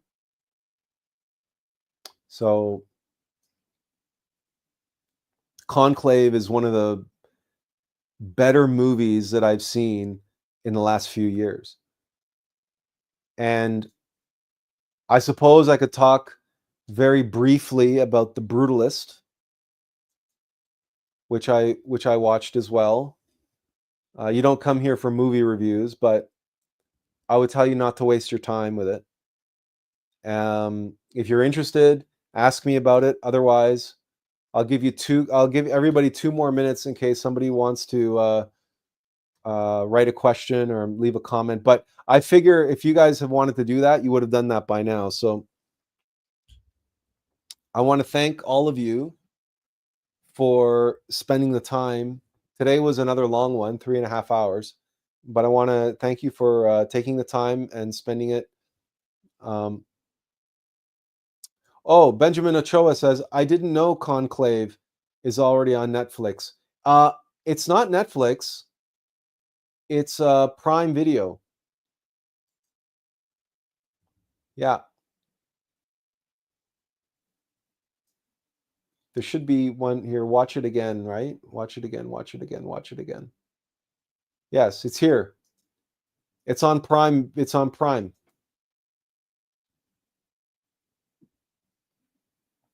So it's not Netflix, but it's beautifully shot. It's shot in the actual Sistine Chapel where they conduct the conclave. It's gorgeous. It's very well acted. It's very well written. I had heard from the outset. Benjamin says, "Nice, I'll check it out." Somebody had told me that it was woke, because I don't want to tell you the reason why, but I guarantee you, as an esotericist, if you listen carefully to what is being said, you will understand that it's not woke. It's not woke. There is an issue that can be contrived and twisted and misunderstood and interpreted as being woke, but it's not that issue. It's a different issue. It's just related. And I don't want to say anything because I don't want to give any spoilers. But rest assured that enjoy the film, relish the film. Don't worry about any scandals or anything else about it. It is one of the better films that I've seen recently. It is worth your time. It is worth your spending your consciousness on it. And it's the you'll decide if what the message is, what the meaning is of it for you, and whether or not you're on board with that particular meaning. So it's a slow burn. If you enjoy slow burn movies that are thoughtful, well made, like this movie compared with The Brutalist, it's like night and day. It's like they couldn't be more different, even though they're both so-called art house films, relatively low budget, et cetera, et cetera. It doesn't matter. This thing was heads and shoulders.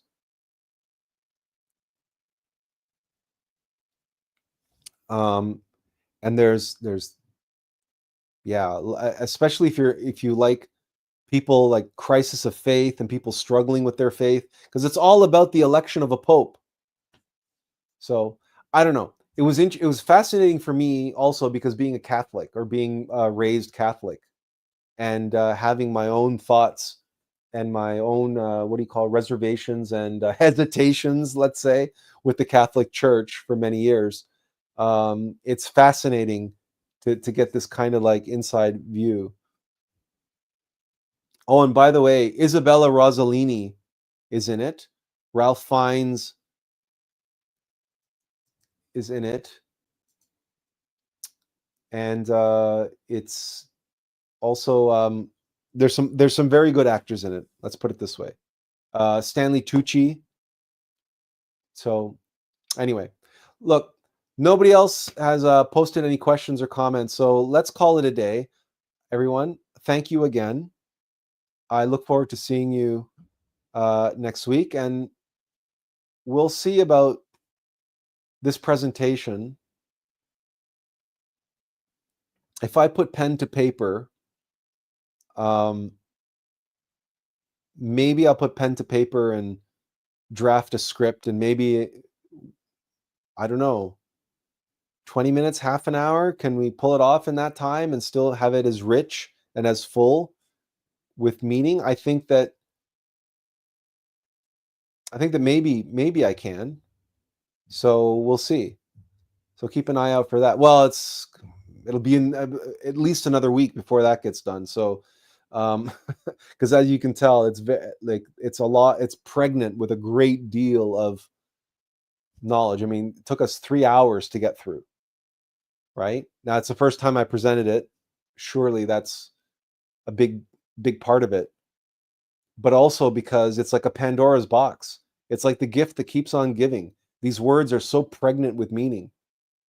And as they all flow together, it's like this complete sort of, and then it just, no matter which way you look at it, you turn, there's another aspect, there's another element that starts pouring out of it.